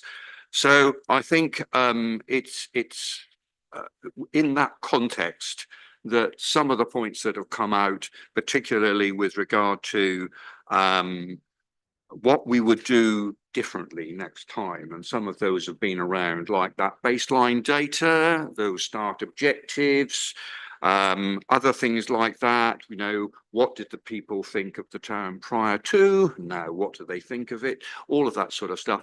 And I think that the other point that's certainly come out is another an update in perhaps a year's time or something like that would be very useful to us if we were to be able to just pick up on some of those points in that way. And also, you know, we mentioned about the secondary effects. The town council may go ahead, other groups may go ahead and do certain things that may have a different payoff. So those are the kind of points that we discussed in order to try and make the best use of our time.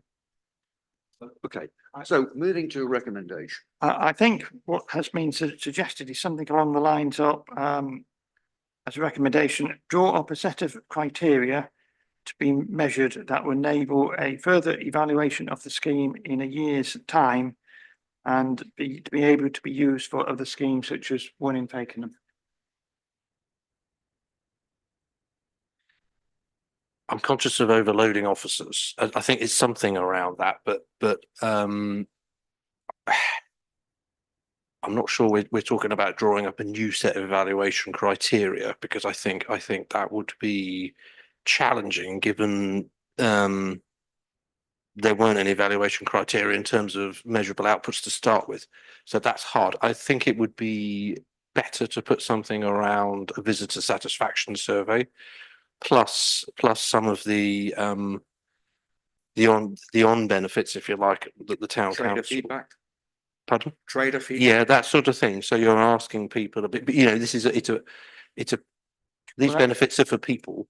So let's talk to people about it. But I do think there is something around lessons, baseline data collection, satisfaction going forward to Fakenham that we should say, let's take those lessons and look forward to Fakenham and the next scheme. So we put our energies into going forward positively, not re-evaluating, you know, and spending officer time there when we could be looking to another project which desperately needs it. See what I mean? Well, that's what I meant by a set of criteria to give enough scope for the officers to work out what are the best ones. I misunderstood. I thought you meant we'd sort of re-evaluate North Horsham under a new set of criteria. I don't think we need to do that General sets of criteria Yeah. that the team thinks are the right ones to be used going forward. But for the future. Absolutely. So Yeah. in that sense, it's a bit of a learning exercise. Okay, Spot on. okay. Yeah, happy to do that. And actually, it might be appropriate for us to do a repeat of the survey to have that sort of timeline consistency. So the survey which our external consultant undertook, we might be able to find a way of, you know, redoing that in a year's time with pretty much the same questions or a tweak. Well, at least you can then measure one against the other. Exactly. You've got the same question, so it's much easier to measure. So Yeah. that wouldn't. Okay. Councillor Shires, I know you had your hand up. It must be quick. It's very quick. My biggest concern has been that when the project stops, all the exciting things that have happened in the town stop. So as part of the ongoing monitoring or whatever it is that the committee chooses, I would wish for that to be part of it, to make sure that the legacy that the project began to create has continued and not fallen, because that would be the biggest loss for the town. Okay, thank you.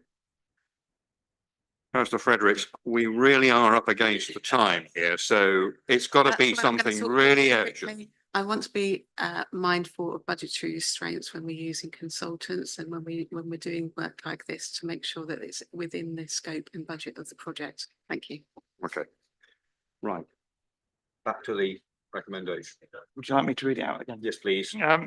We're asking to draw up officers to draw up a set of criteria to be measured that would enable a further evaluation of the scheme in a year's time.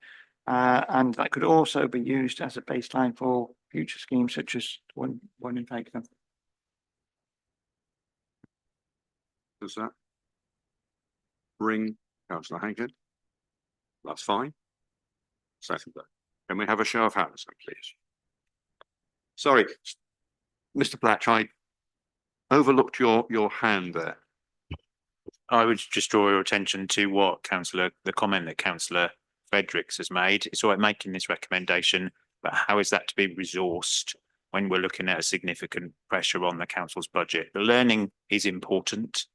The learning is important in terms of us moving forward to any scheme in Fakenham, and there are initial discussions taking place in that space, which will need to identify measurable outputs and progress from any such project. My concern is that if you make a recommendation in the way that it was worded at that time, in terms of the future, there needs to be provision for that, because to undertake the survey using external consultants or whatever, there is a cost to that, which would run to several £1,000s.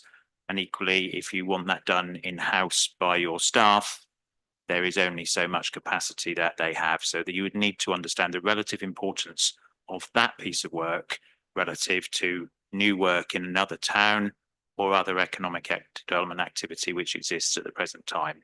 So my observation is that if you make that recommendation, you need to identify to Cabinet how that money is to be identified and what isn't going to be done, because the pips are beginning to squeak. Okay, you've got some last minute input there. Sorry, I didn't like the first bit of that recommendation, Neil, because again, I don't think it's about drawing up a new set of criteria to evaluate this project. It's taking the lessons learned from this and how that might then benefit another project. So it is, so that might answer Steve's question partly. We're not looking retrospectively. We can't do that. So it might be something around, you know, asking officers to take the key lessons learned from this document and their experiences and to set an evaluation criteria going forward. But with an update on this scheme in a year's time. Now, of course, we don't quite know how that will look, but if you've got a questionnaire that's already there that the consultants did, I would argue you don't need to bring the consultants in again to tweak that. How we get it out is another thing, but that's where we might partnership with the town council. But I just, it's just that first part of the recommendation. I'll tweak it in terms of the future and to answer the chief executive's point. This is in essence to help with some of the funding schemes because you need evaluation if you're going to national projects. So having a set criteria, which is, I would expect Rob and his team to do that as a part of a project. You're absolutely right that a funder will look at that. It's a sprat to catch a mackerel in that sense. You know, you want to bring that funding in for Fakenham, then actually we use this and what we've learned to do that. So just to go through the wording again, just so that we are clear.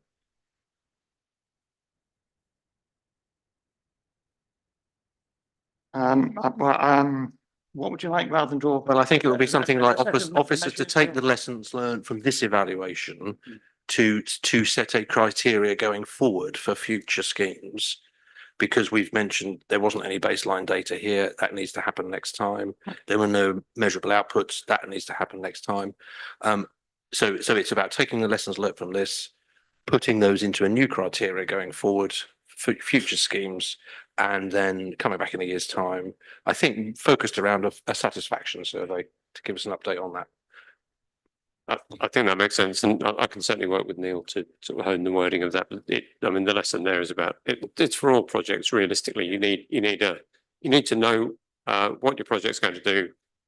You need to start baseline data, and you need to know how you're going to evaluate it. So we can build that up from the lessons learned here and apply it in future. We're not saying necessarily we're going to do the surveys or any of that stuff, but just a point of information. So the monitoring and evaluation was paid for as part of the Historic England grant for this programme. That money is no longer available to us, so we wouldn't be commissioning any external reports, but we do have sort of the intellectual property rights to access that data and also the questions. So we could rerun that if we had the resources at that time. Okay. So. Yes. We'll work it up and we'll email it round just to make sure it picks up. You agreed in principle what we want to achieve, and then we'll work on the detail. We will refine and send around the committee to make sure you're happy with it. Yeah. Okay. All right. Mr. Black, does that sort of take care of your concern? Yes, Chairman, it does. I am concerned about the financial position of the authority moving forward. And therefore, if you are going to make recommendations that add additional requirements onto the existing work programme, I think they need to be quantified and finances attached to them or discussions taken as to what isn't done, because the cost envelope is only so large. And Section 151 officer is in the room. You've got your outturn report for the next item to be discussed. So I think when we move forward, as well as learning lessons, we also need to look at the affordability of the decisions that we take. Okay, thank you. I think that change, I think, reflects the shared concern that we have in that regard. So, right, can I have a proposer and a seconder then along those? I've got Councillor Penfold and Councillor Boyle, and a show of hands, please, for that recommendation. Right. Okay. Thank you very much indeed. That closes item 11. And I think at this point we will take a break of 10 minutes because we are still got 3 items to cover. So we'll take adjournment of 5 or 10 minutes. Thank you.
Can I just check?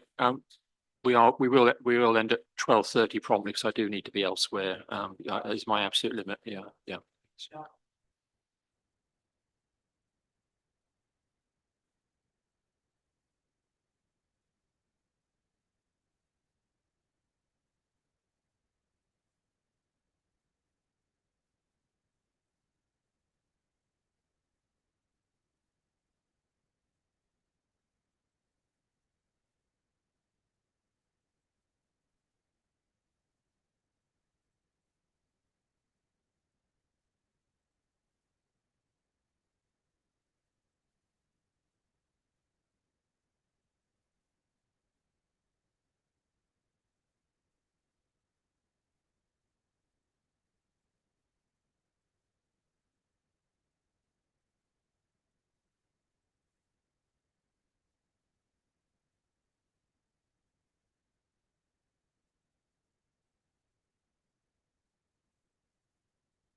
Thank you very much. I'm conscious of time, so I'm not going to preload this. You know what the report is. So if you have any questions, you have me and Mr. Blatch. We have notes on each section. We can also provide written answers if you'd like. Thank you.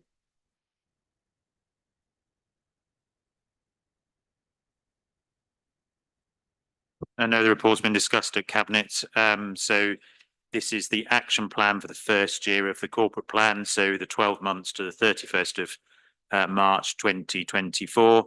There is then, as we've now entered this new civic year, some of the priorities have changed and new actions have been introduced. Some of these actions are completed and others are ongoing. The RAG scoring has been amended to reflect the previous feedback from this committee, particularly around the second homes council tax premium. And a couple of these actions have moved from green to amber on the basis of delayed project completion because of utility providers. So that's the item 9, the toilets at Holt. Works only commenced on that this week because of the timescales that UK power networks have been able to operate to. And there were also delays in Action 28 in terms of tenants moving into the Cedars at North Walsham because of the delays experienced by BT Openreach in providing broadband and mobile infrastructure into the building. The building is now fully let and occupied. Thank you.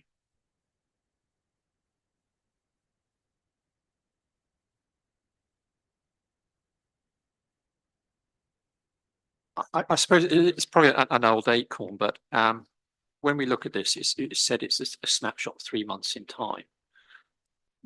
What we're looking at here is now 3.5 months out of date. So I'm just wondering, for the benefit of the Cabinet and everyone else, surely a progress report is really as up to date as you can make it. It just needs to be where we are at that particular moment, not necessarily what's happened over the last thing, because that particular moment will tell you. Is there anything that can be done to sort of make them a little bit more timely? Thank you for your question, Councillor Cushing. Yes, I did offer this report to be updated, but the committee deadlines of the 26th of June for this committee meant that the period to the 30th of June wasn't possible for me to provide, but I did offer to do that. Well, does it have to be the 30th of June, the 30th of, could it be the 30th of May, for example? Say for the benefit of the Cabinet, I guess. Well, the data is presented quarterly, so the quarterly dates are fixed. I did offer, because a substantial amount of work was done, to provide comments to the 30th of June, but the committee deadline was the 26th of June, so that wasn't possible for us to do. If I may as well, if you recall the in-phase information that we used to receive as well, that was usually a reflection of the last quarter too. So we're kind of used to seeing the progress there, but hopefully we'll be seeing the progress that we've made in quarter two next meeting or the meeting that it's but any questions, I'm really happy to answer or give you a written response because there's the time restrictions. Thank you.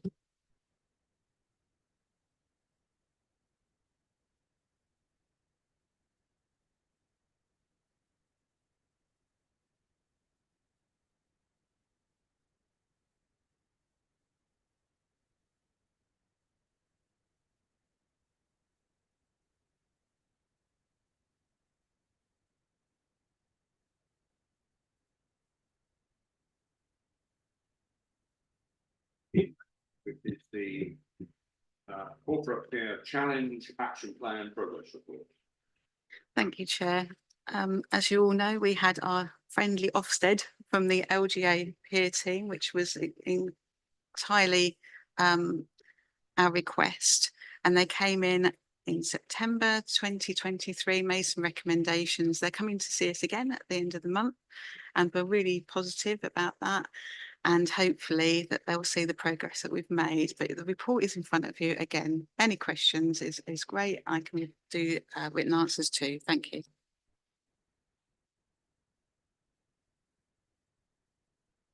So the peer review made 4 recommendations at the end of their visit and their written report, which was received in October.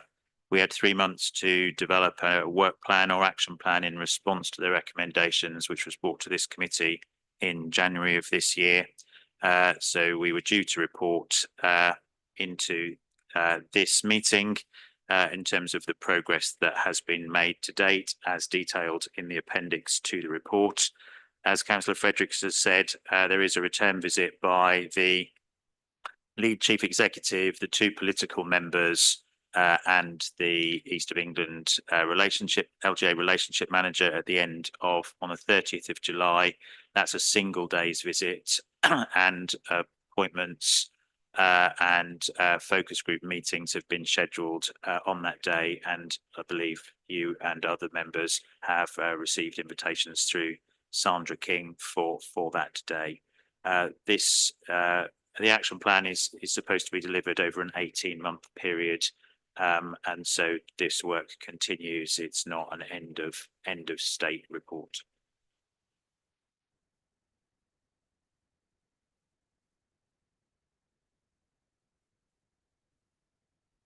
I'd like to follow up something which is touched on in the report, is around allocation resources, something that was really highlighted in the governance risk and audit report last week, was particularly around the finance side, the challenges in the finance team getting the right number of staff with appropriate skills in to do the annual sort of auditing work and other sort of finance budgeting work.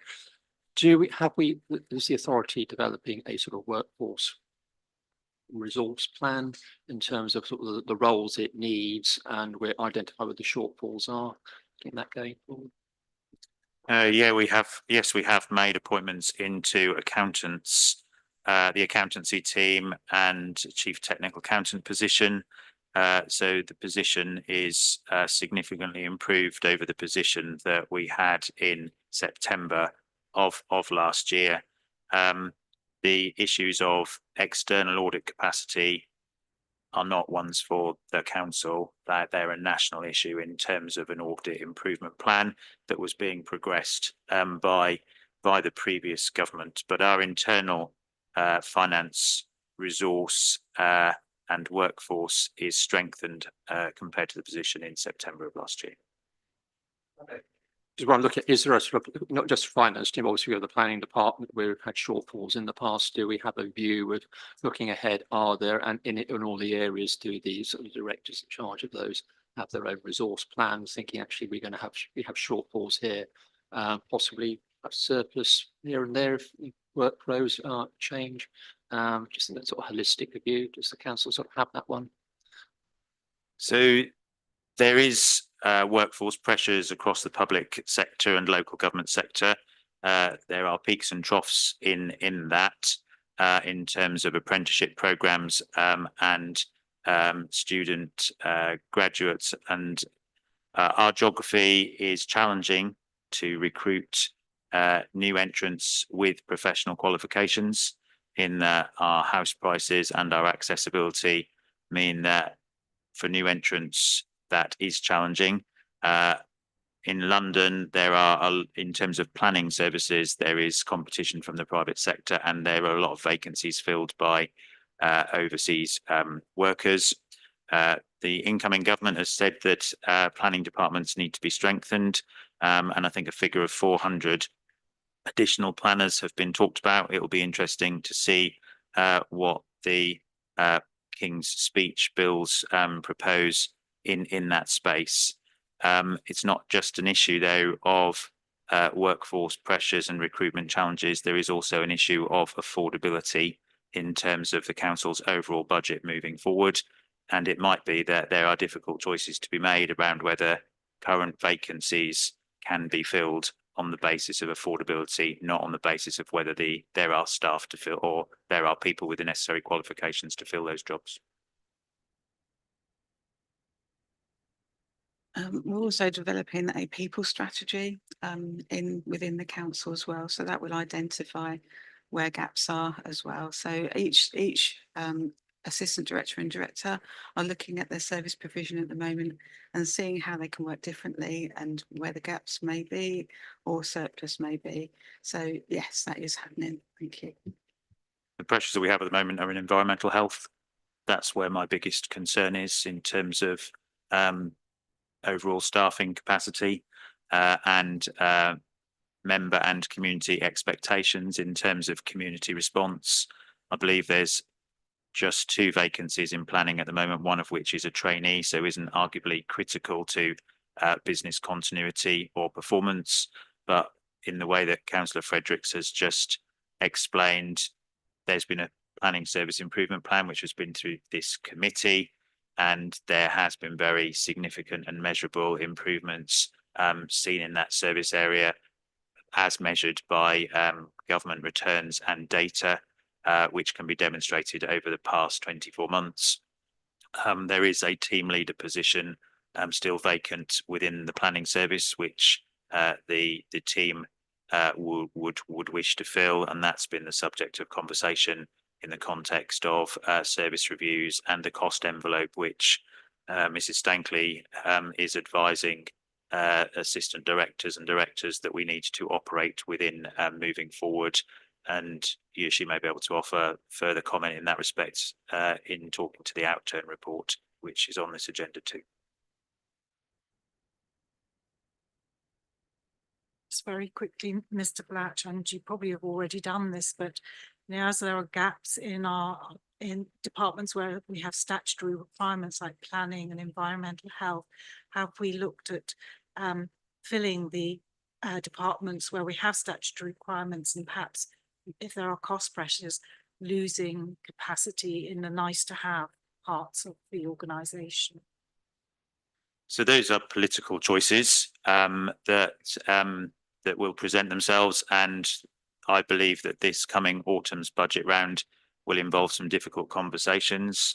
We are already having those conversations with as a corporate leadership team and with the cabinet.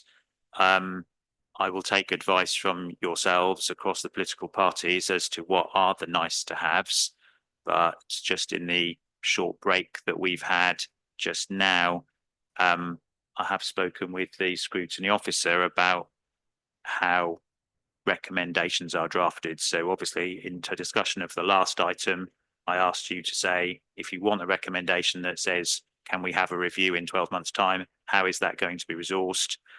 I would also like to understand the expectations of the committee in terms of the recommendation or the conclusion that you came to about the ambulance response times, because my understanding of what was discussed was that you wanted our communications team to prepare something for local members around community first responders. I'm happy for the communications team to work with East of England Ambulance Service communications team to do that and to distribute that to you. But I don't see that as responsibility for this council's communications team. And it's those sort of it might appear a semantic issue, but it's about managing our expectations, what we have a statutory duty to do, Yes. what are nice to have in terms of the facilities that we provide in a tourist area. So public toilets, which aren't statutory, blue flag beaches, high amenity patrols, frequency of litter collection and those sort of things. We're moving into territory where as a corporate body, an organization, we're going to have to take some of those choices. And so the nice to haves perhaps need to be quantified. Yeah, and I think that your interjections during the last item and the previous one were well made.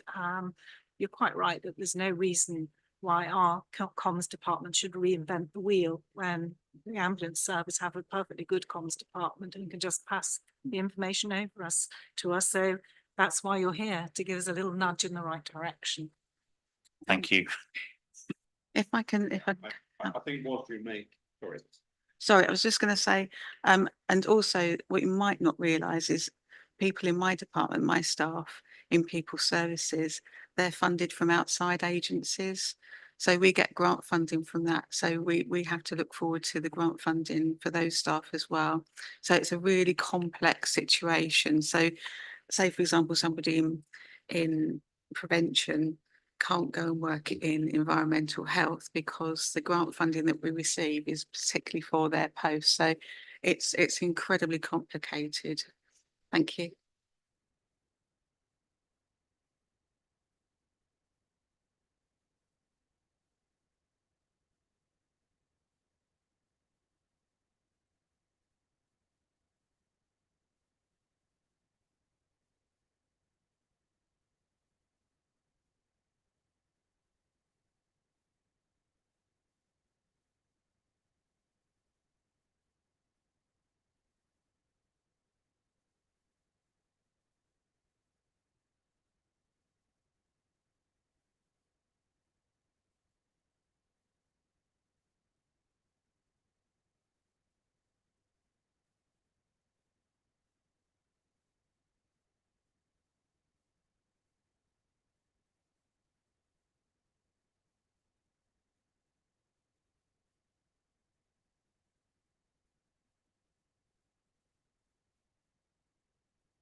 That's actually with me at the moment, Chairman. I've not been able to get a set of dates to pass on to the Chief Executive or the leader. As soon as I can, I will. I think that's a matter of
overall.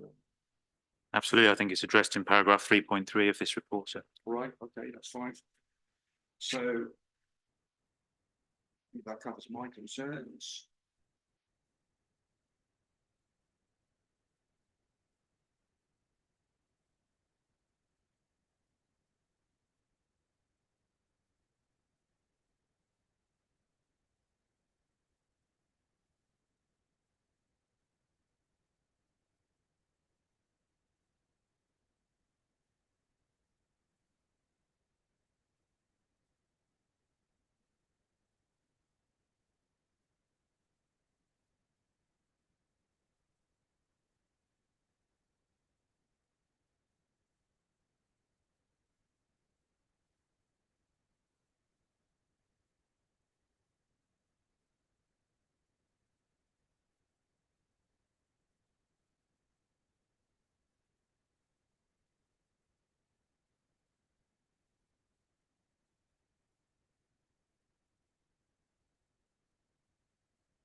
You would come forward.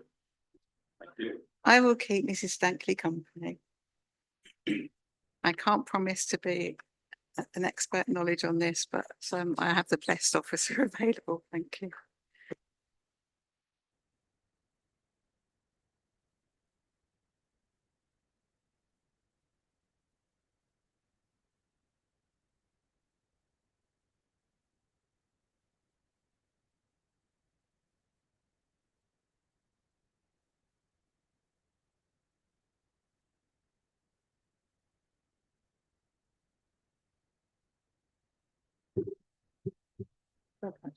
I think I'll pass that to Mrs. Stankley. Thank you very much, Chair, for the opportunity.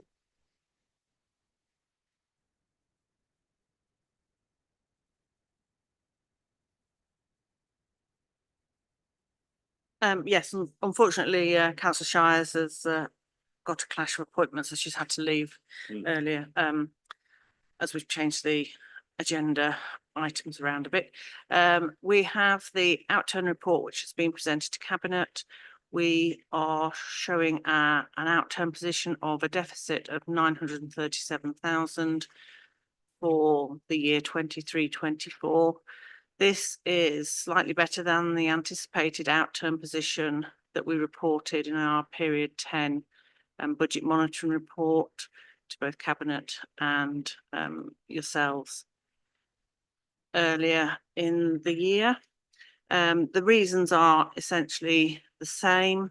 We had the shortfall in planning income, the additional borrowing costs, and then the issue with the temporary accommodation and the amount that we can claim back in housing subsidy for the costs for this temporary accommodation. We also have the capital programme, and the details are included in Appendix E, and there's some explanations included in the body of the report. And there is a request that will go through to full council to approve additional funding to cover some capital project overspends as detailed in paragraph 6.7. There are also some roll forward requests in paragraph 5.5. So I'm happy to take any questions, and if I can't answer them immediately, I'll come back to the committee via email.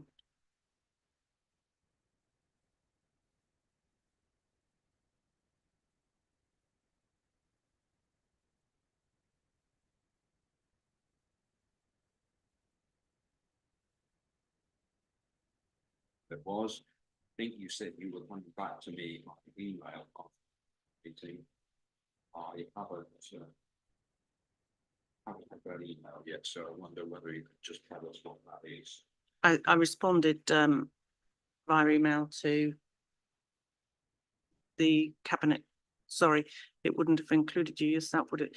The email, let me have a look. Cabinet.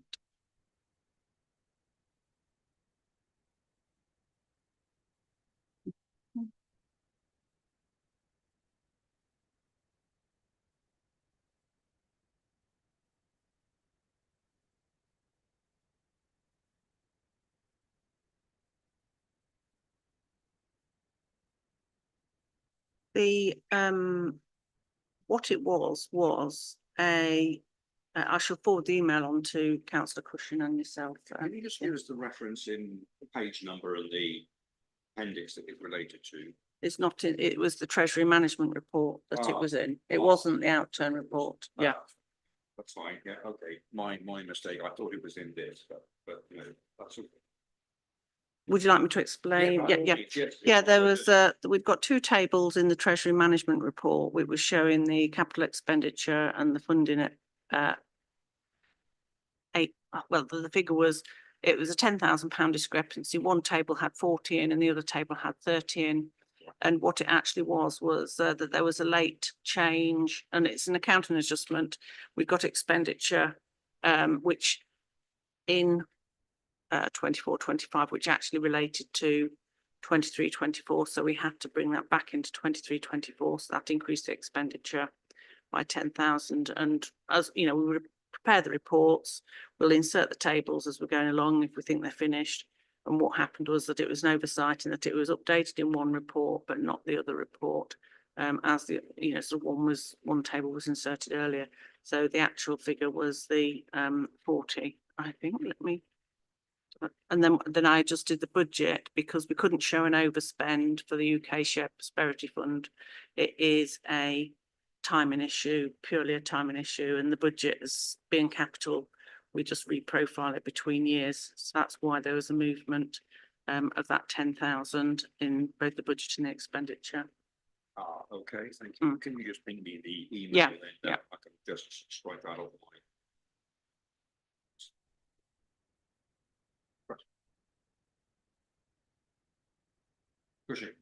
my. Thank you, Mr. Chair. I took Officer Stack, really something that came out in governance risk and audit, which I do think is worth airing at this committee, because we looked at the Ernst & Young external audits. And one of the questions it asked is that the 21, 22, 22, 23 audits have not yet been signed off, essentially due to shortfalls in external audits, resource capacity. But obviously they set the baseline, and I asked the question, well, what could the variance of those be? And you mentioned that it could be anything up to, potentially there could be a wide variance in terms of what we think the budget is at the moment. I think you said potentially even up to £1 million, something like that. Correct me if I'm wrong here, but that was my understanding of what you said.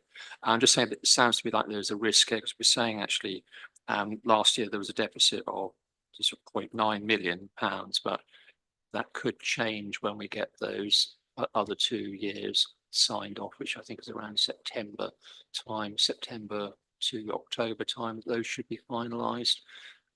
So effectively, looking at the foundations here, those foundations could move, and obviously they could have a beneficial impact on the current budget, but they also could have a detrimental impact. So I just wanted to comment on that. It may be that the accounts change, but I would be surprised if the actual position on the general fund changed a lot, because a lot of our adjustments usually on our accounts, if there are any, because they're always usually quite well presented, are to do with capital and valuations, and they don't impact not very often on the revenue position. So there could be fluctuations that seem quite sizable in our eyes, but I don't think there will be a huge impact on the revenue position and the general fund reserve. The accounts, we are in a bit of a strange position in that they won't actually be fully audited. It will be there'll be some checks and some auditing of the last 2 years' accounts, but not to the extent that they would normally audit. So that they're looking really for reassurance on the opening balance, which is what we're sort of talking about here. And they will do some checks, look at the reasonableness of the movement, taking into account what we've done and what we've reported during the year. And it will be that assurance that they're looking for the start of 22-23. I think it will be more on the balance sheet if we have any adjustments that are going through, rather than the actual revenue position. That puts my mind at ease if that is the case, because we're driving forward. Yeah. I think we asked the question in the committee, because we think actually that point 0.09 is in the it's not going to move very much, and that's fine. We can sort of build on that. There's obviously large fluctuations, and obviously that would be a different matter. So thank you.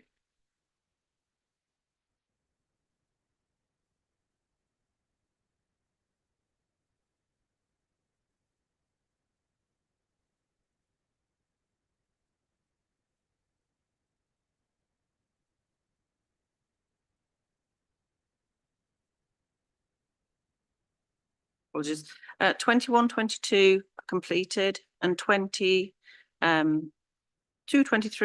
we've got all the working papers, everything's been completed to the accountant's satisfaction, and she's just actually pulling together the document rather than doing any more work on it. And we are we've obviously got the outturn position that we're presenting here, and then we've again got to do the working papers and the other adjustments that are required to produce the actual statement of accounts, which is a lot around the assets, the non-current assets that we have. We are in line with our planned timetable in terms of completing the 22-23 by the end of July, and then moving on to completion of the 23-24 in time for the auditors, including having all the working papers ready for them to come in October, and then it will go through the audit process and be passed over to GRAC for sign off in December. And we are in line with that timetable in terms of where we are now. So we don't anticipate any problems. So 22, 23, 23, 24 will go to GRAC in December. It will just be 23, 24. 21, 22 and 22, 23 won't be audited and signed off as far as I'm aware. So they are the years of which is what I would describe a light touch. Yes, a light touch from the audit perspective, but we have prepared them in accordance with the SIPFA code. Yes, so we haven't cut any corners, you know, so that we can provide that assurance to audit when they do look at 23, 24, that they've been prepared correctly. Right. So in October, which is when you will be sort of finalising the audit issues on 23. Yes. Anything that might arise would be in time for the budget preparation for next year. Yes, any adjustments I think will just affect reserve balances. It won't affect actually the budget setting process other than the balance of the reserves if we do need to make any changes. That's helpful. Thank you very much for that.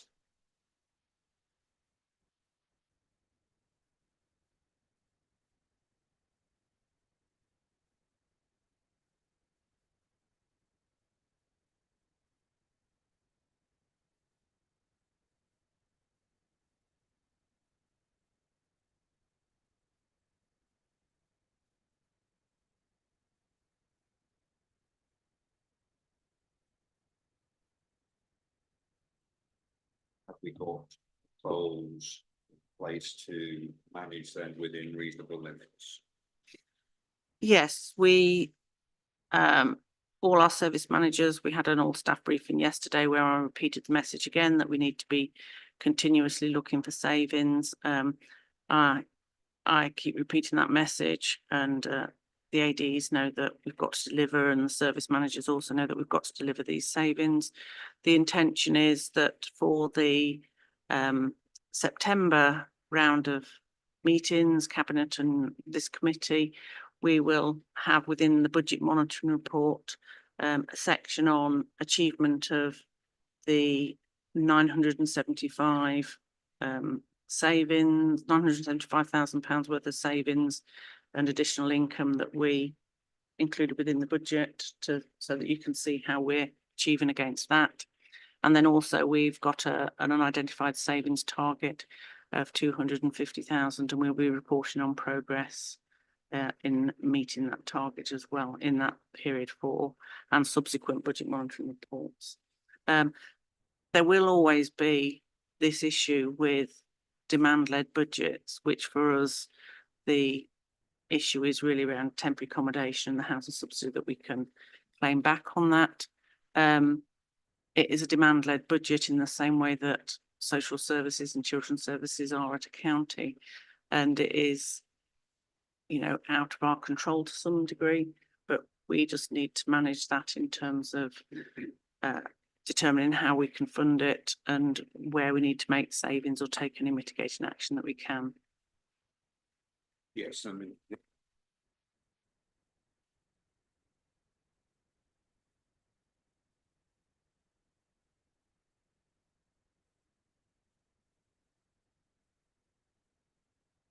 We have, I'm aware there is a workforce strategy in development, but I'm not sure when that's going to be implemented. Whether you know that, Frederick, or I know that that's being done now by departments, so it's crucial that we get that so that we can go into budget setting with that information, so. That will inform the budget for next year. Yeah, it will. And I mean, this council and staff have done an amazing job in the last 3 years trying to cut everything to the bone. It's very difficult now to find any pennies that are behind the sofa because we're working at efficiency of what we have. If I could just interject the TA costs, I won't bore you, but we only get 90% back from the government of the 2011 housing benefit rate. So, which is absolutely bonkers, and I'm sure you agree. And it is a demand-led service. However, the teams have been very, very proactive with allocation and prevention. And you'll see in my report that numbers have come down in TA. But again, you know, we never know. We never know. But thank you.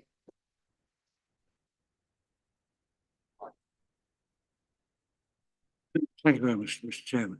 If you look at the Communities Directive, page 97, half of the variance, in fact more than half of the variance, is down to waste collection and disposal, a total of 492,000. What's the reason for that?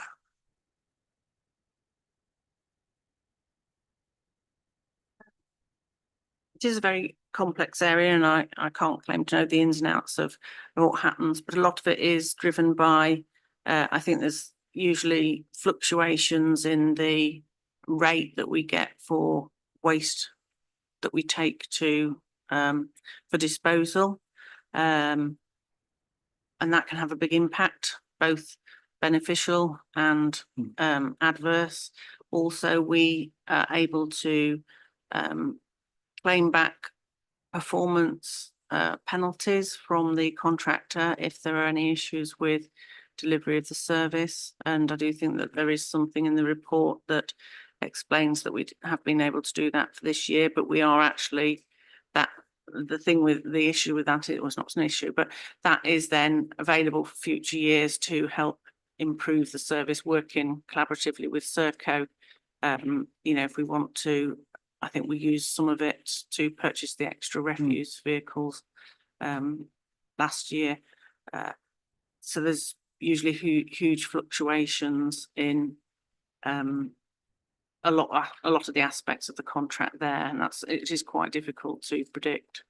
I think there is a section on explaining that within the main body of the report.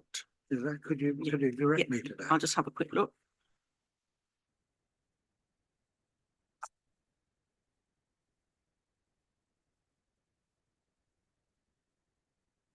If I can just expand on that. So our recycling, for example, 1 month cardboard could be in demand, and therefore we'd get more money back from our recycling people that we sell it to.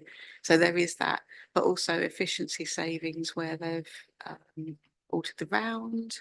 Well, if I may, right, that's a significant variation. It really is. Would it be possible to have the 4 or 5 major parts of that? The report, there's a table there that has got brief explanation. It is brief because otherwise the report would be sort of 10 times bigger than it is already. And it's obviously under the communities, leisure and environmental health, and then it's waste collection and disposal. Yeah, absolutely. So we've seen a higher than budgeted income from commercial disposal costs. We've had additional Serco contract costs, which may be, for example, with a change in round, there's additional costs that Serco can claim as part of the contract, and that'll all be written into the contract, how that's calculated.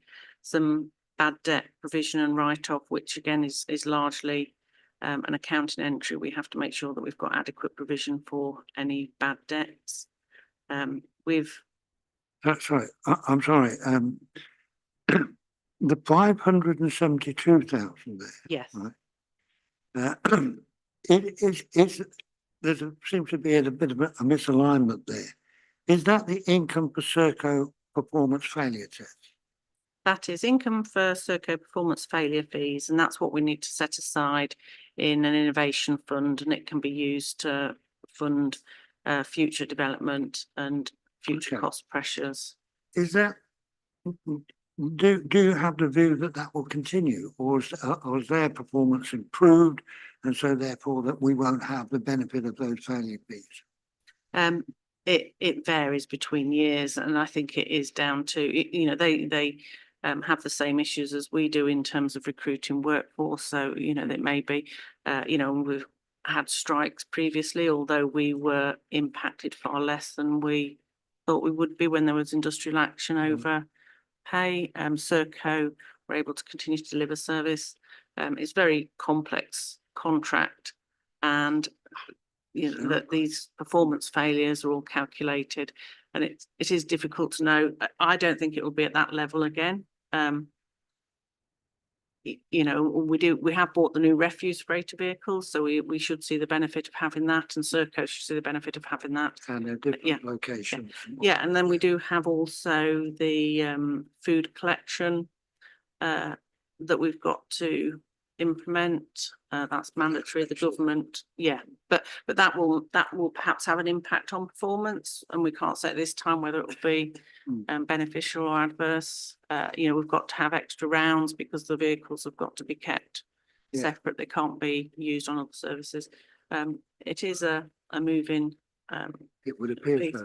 Yeah, it is quite complex. That is our biggest, by far our biggest contract that the council has, and it is by far the most complex. Yeah.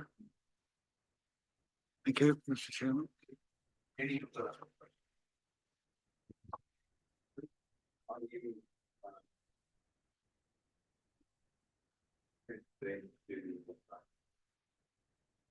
Go along with the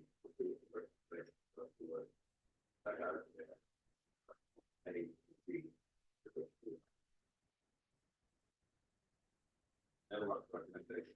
Would like to thank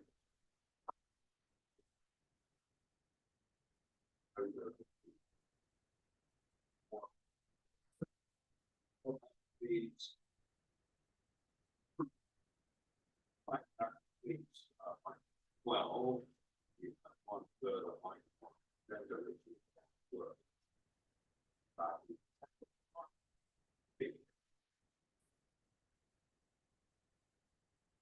Over to you, what? Chairman, this picks up some of the discussions that you had at your workshop for a new style of committee and different types of meetings, and a work plan to reflect that. The work plan that set out in the appendix is trying to show how that would actually happen in future, although there is still a little bit of transitional stuff in terms of items that are still in the pipeline and potential items that will need to come to committee. But there will be the intention is to change the structure of those types of the meeting away to having one at scrutiny, one's around pre-scrutiny, one's like a mini task and finish group. So that's before the committee for you to consider and decide if that's how you want to the committee to operate in the future. So this is one of those proposals that we say that we would adopt trial. So we're not casting this.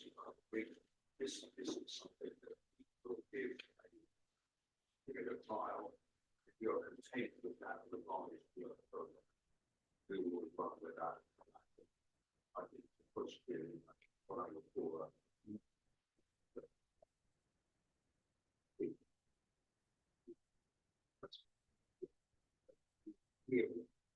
This will be some.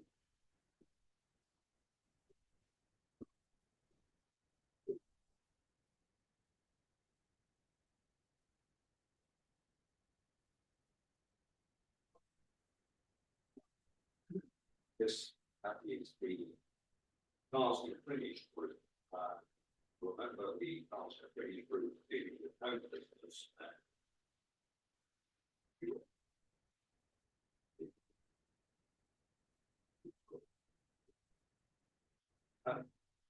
got two members of the Arsenal finish group. They completed their work in March. Is that correct? I think we're talking about May, June. I think the intention was to come back to committee in May. Yeah. I think it's fair to say it's not been possible to get all the members that are needed for the final meeting together. Yeah. For all sorts of different reasons. And it means that there is a meeting scheduled this Friday, although I'm nervous about that because the chairman of the Task and Finish group is unwell at the moment. So fingers crossed that will happen. The intention at the moment is for it to come to this committee in September, but because this committee is after cabinet, it would mean that those recommendations then wouldn't go to cabinet until October, which would be a full 5 months since the Task and Finish group thought it was going to get its meetings finished. So that there is a suggestion that if you wanted to get to cabinet in September, for this committee to hold a special meeting in August to just consider those Task and Finish group recommendations. So I guess this is part of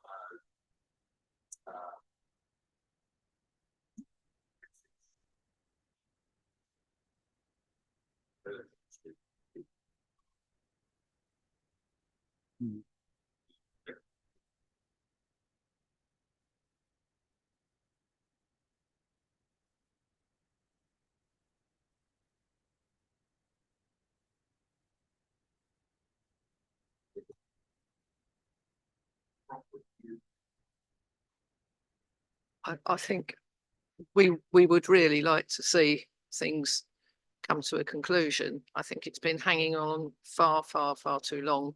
Not that we could have avoided that, I'm sure, but I do not feel that leaving it till September, is a good way forward. We need to have that last meeting, come forward with a clear set of recommendations that are actually affordable, and move forward with a plan to bring back to our next. That's my view. Would you? Yes, I absolutely share Councillor Boyle's view on that. We need to press on with this quickly. Yeah.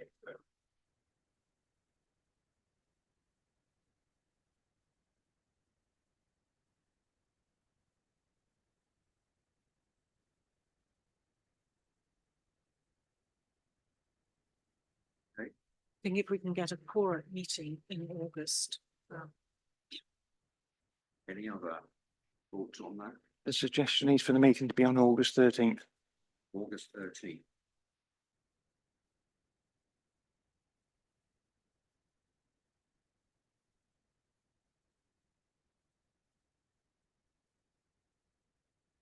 It's fine by me. 10 o'clock start.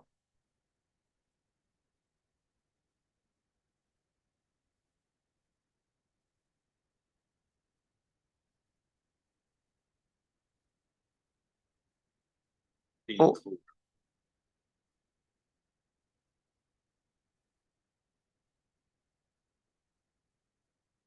Mike, I just ask that you might want to just check. I understand you have a meeting this Friday. As you say, Councillor Holiday is actually unwell at the moment. I think she's on the mend, but she is. I think it might be worth just checking with her now, because you might want to think about potentially moving that to next week. I'd be surprised, given where she's at the moment, whether she's going to be well enough on Friday, assuming that's a face-to-face meeting. Yes, it is on the basis that the Task and Finish group meets this Friday. Yeah. Yeah. So if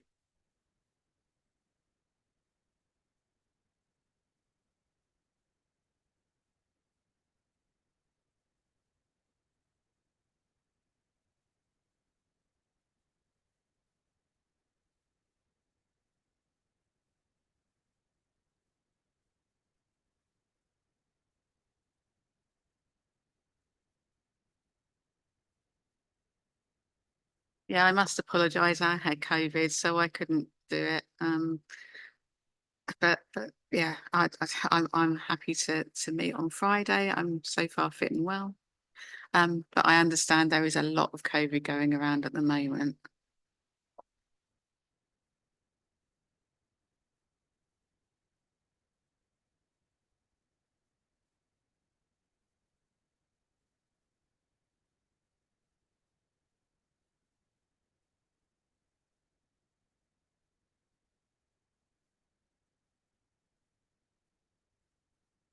Observations on the work programme. Well, there's one other issue, Chairman. I understand that you're not available for the 18th of September, and the Vice Chairman has told me today that he's not available either. Yep. So it's what the committee wants to do, whether or not they want someone else to chair that meeting, or you want to move the date of the meeting back. Well,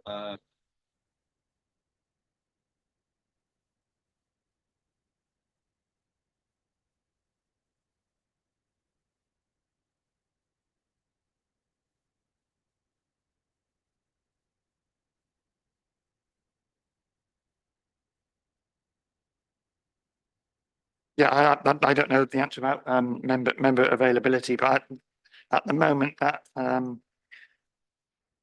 main thing is in terms of whether or not that we can get the Police and Crime Commissioner to come along. So if we do change the date, I would need to get back in contact with them. okay. Perhaps.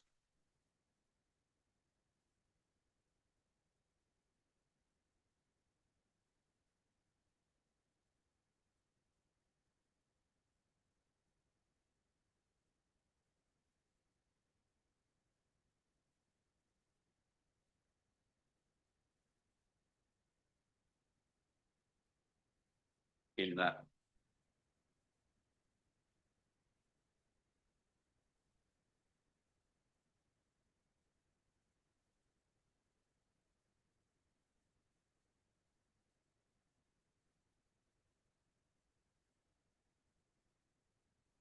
Just to agree to move forward as it said out in the report, which I think you have, so.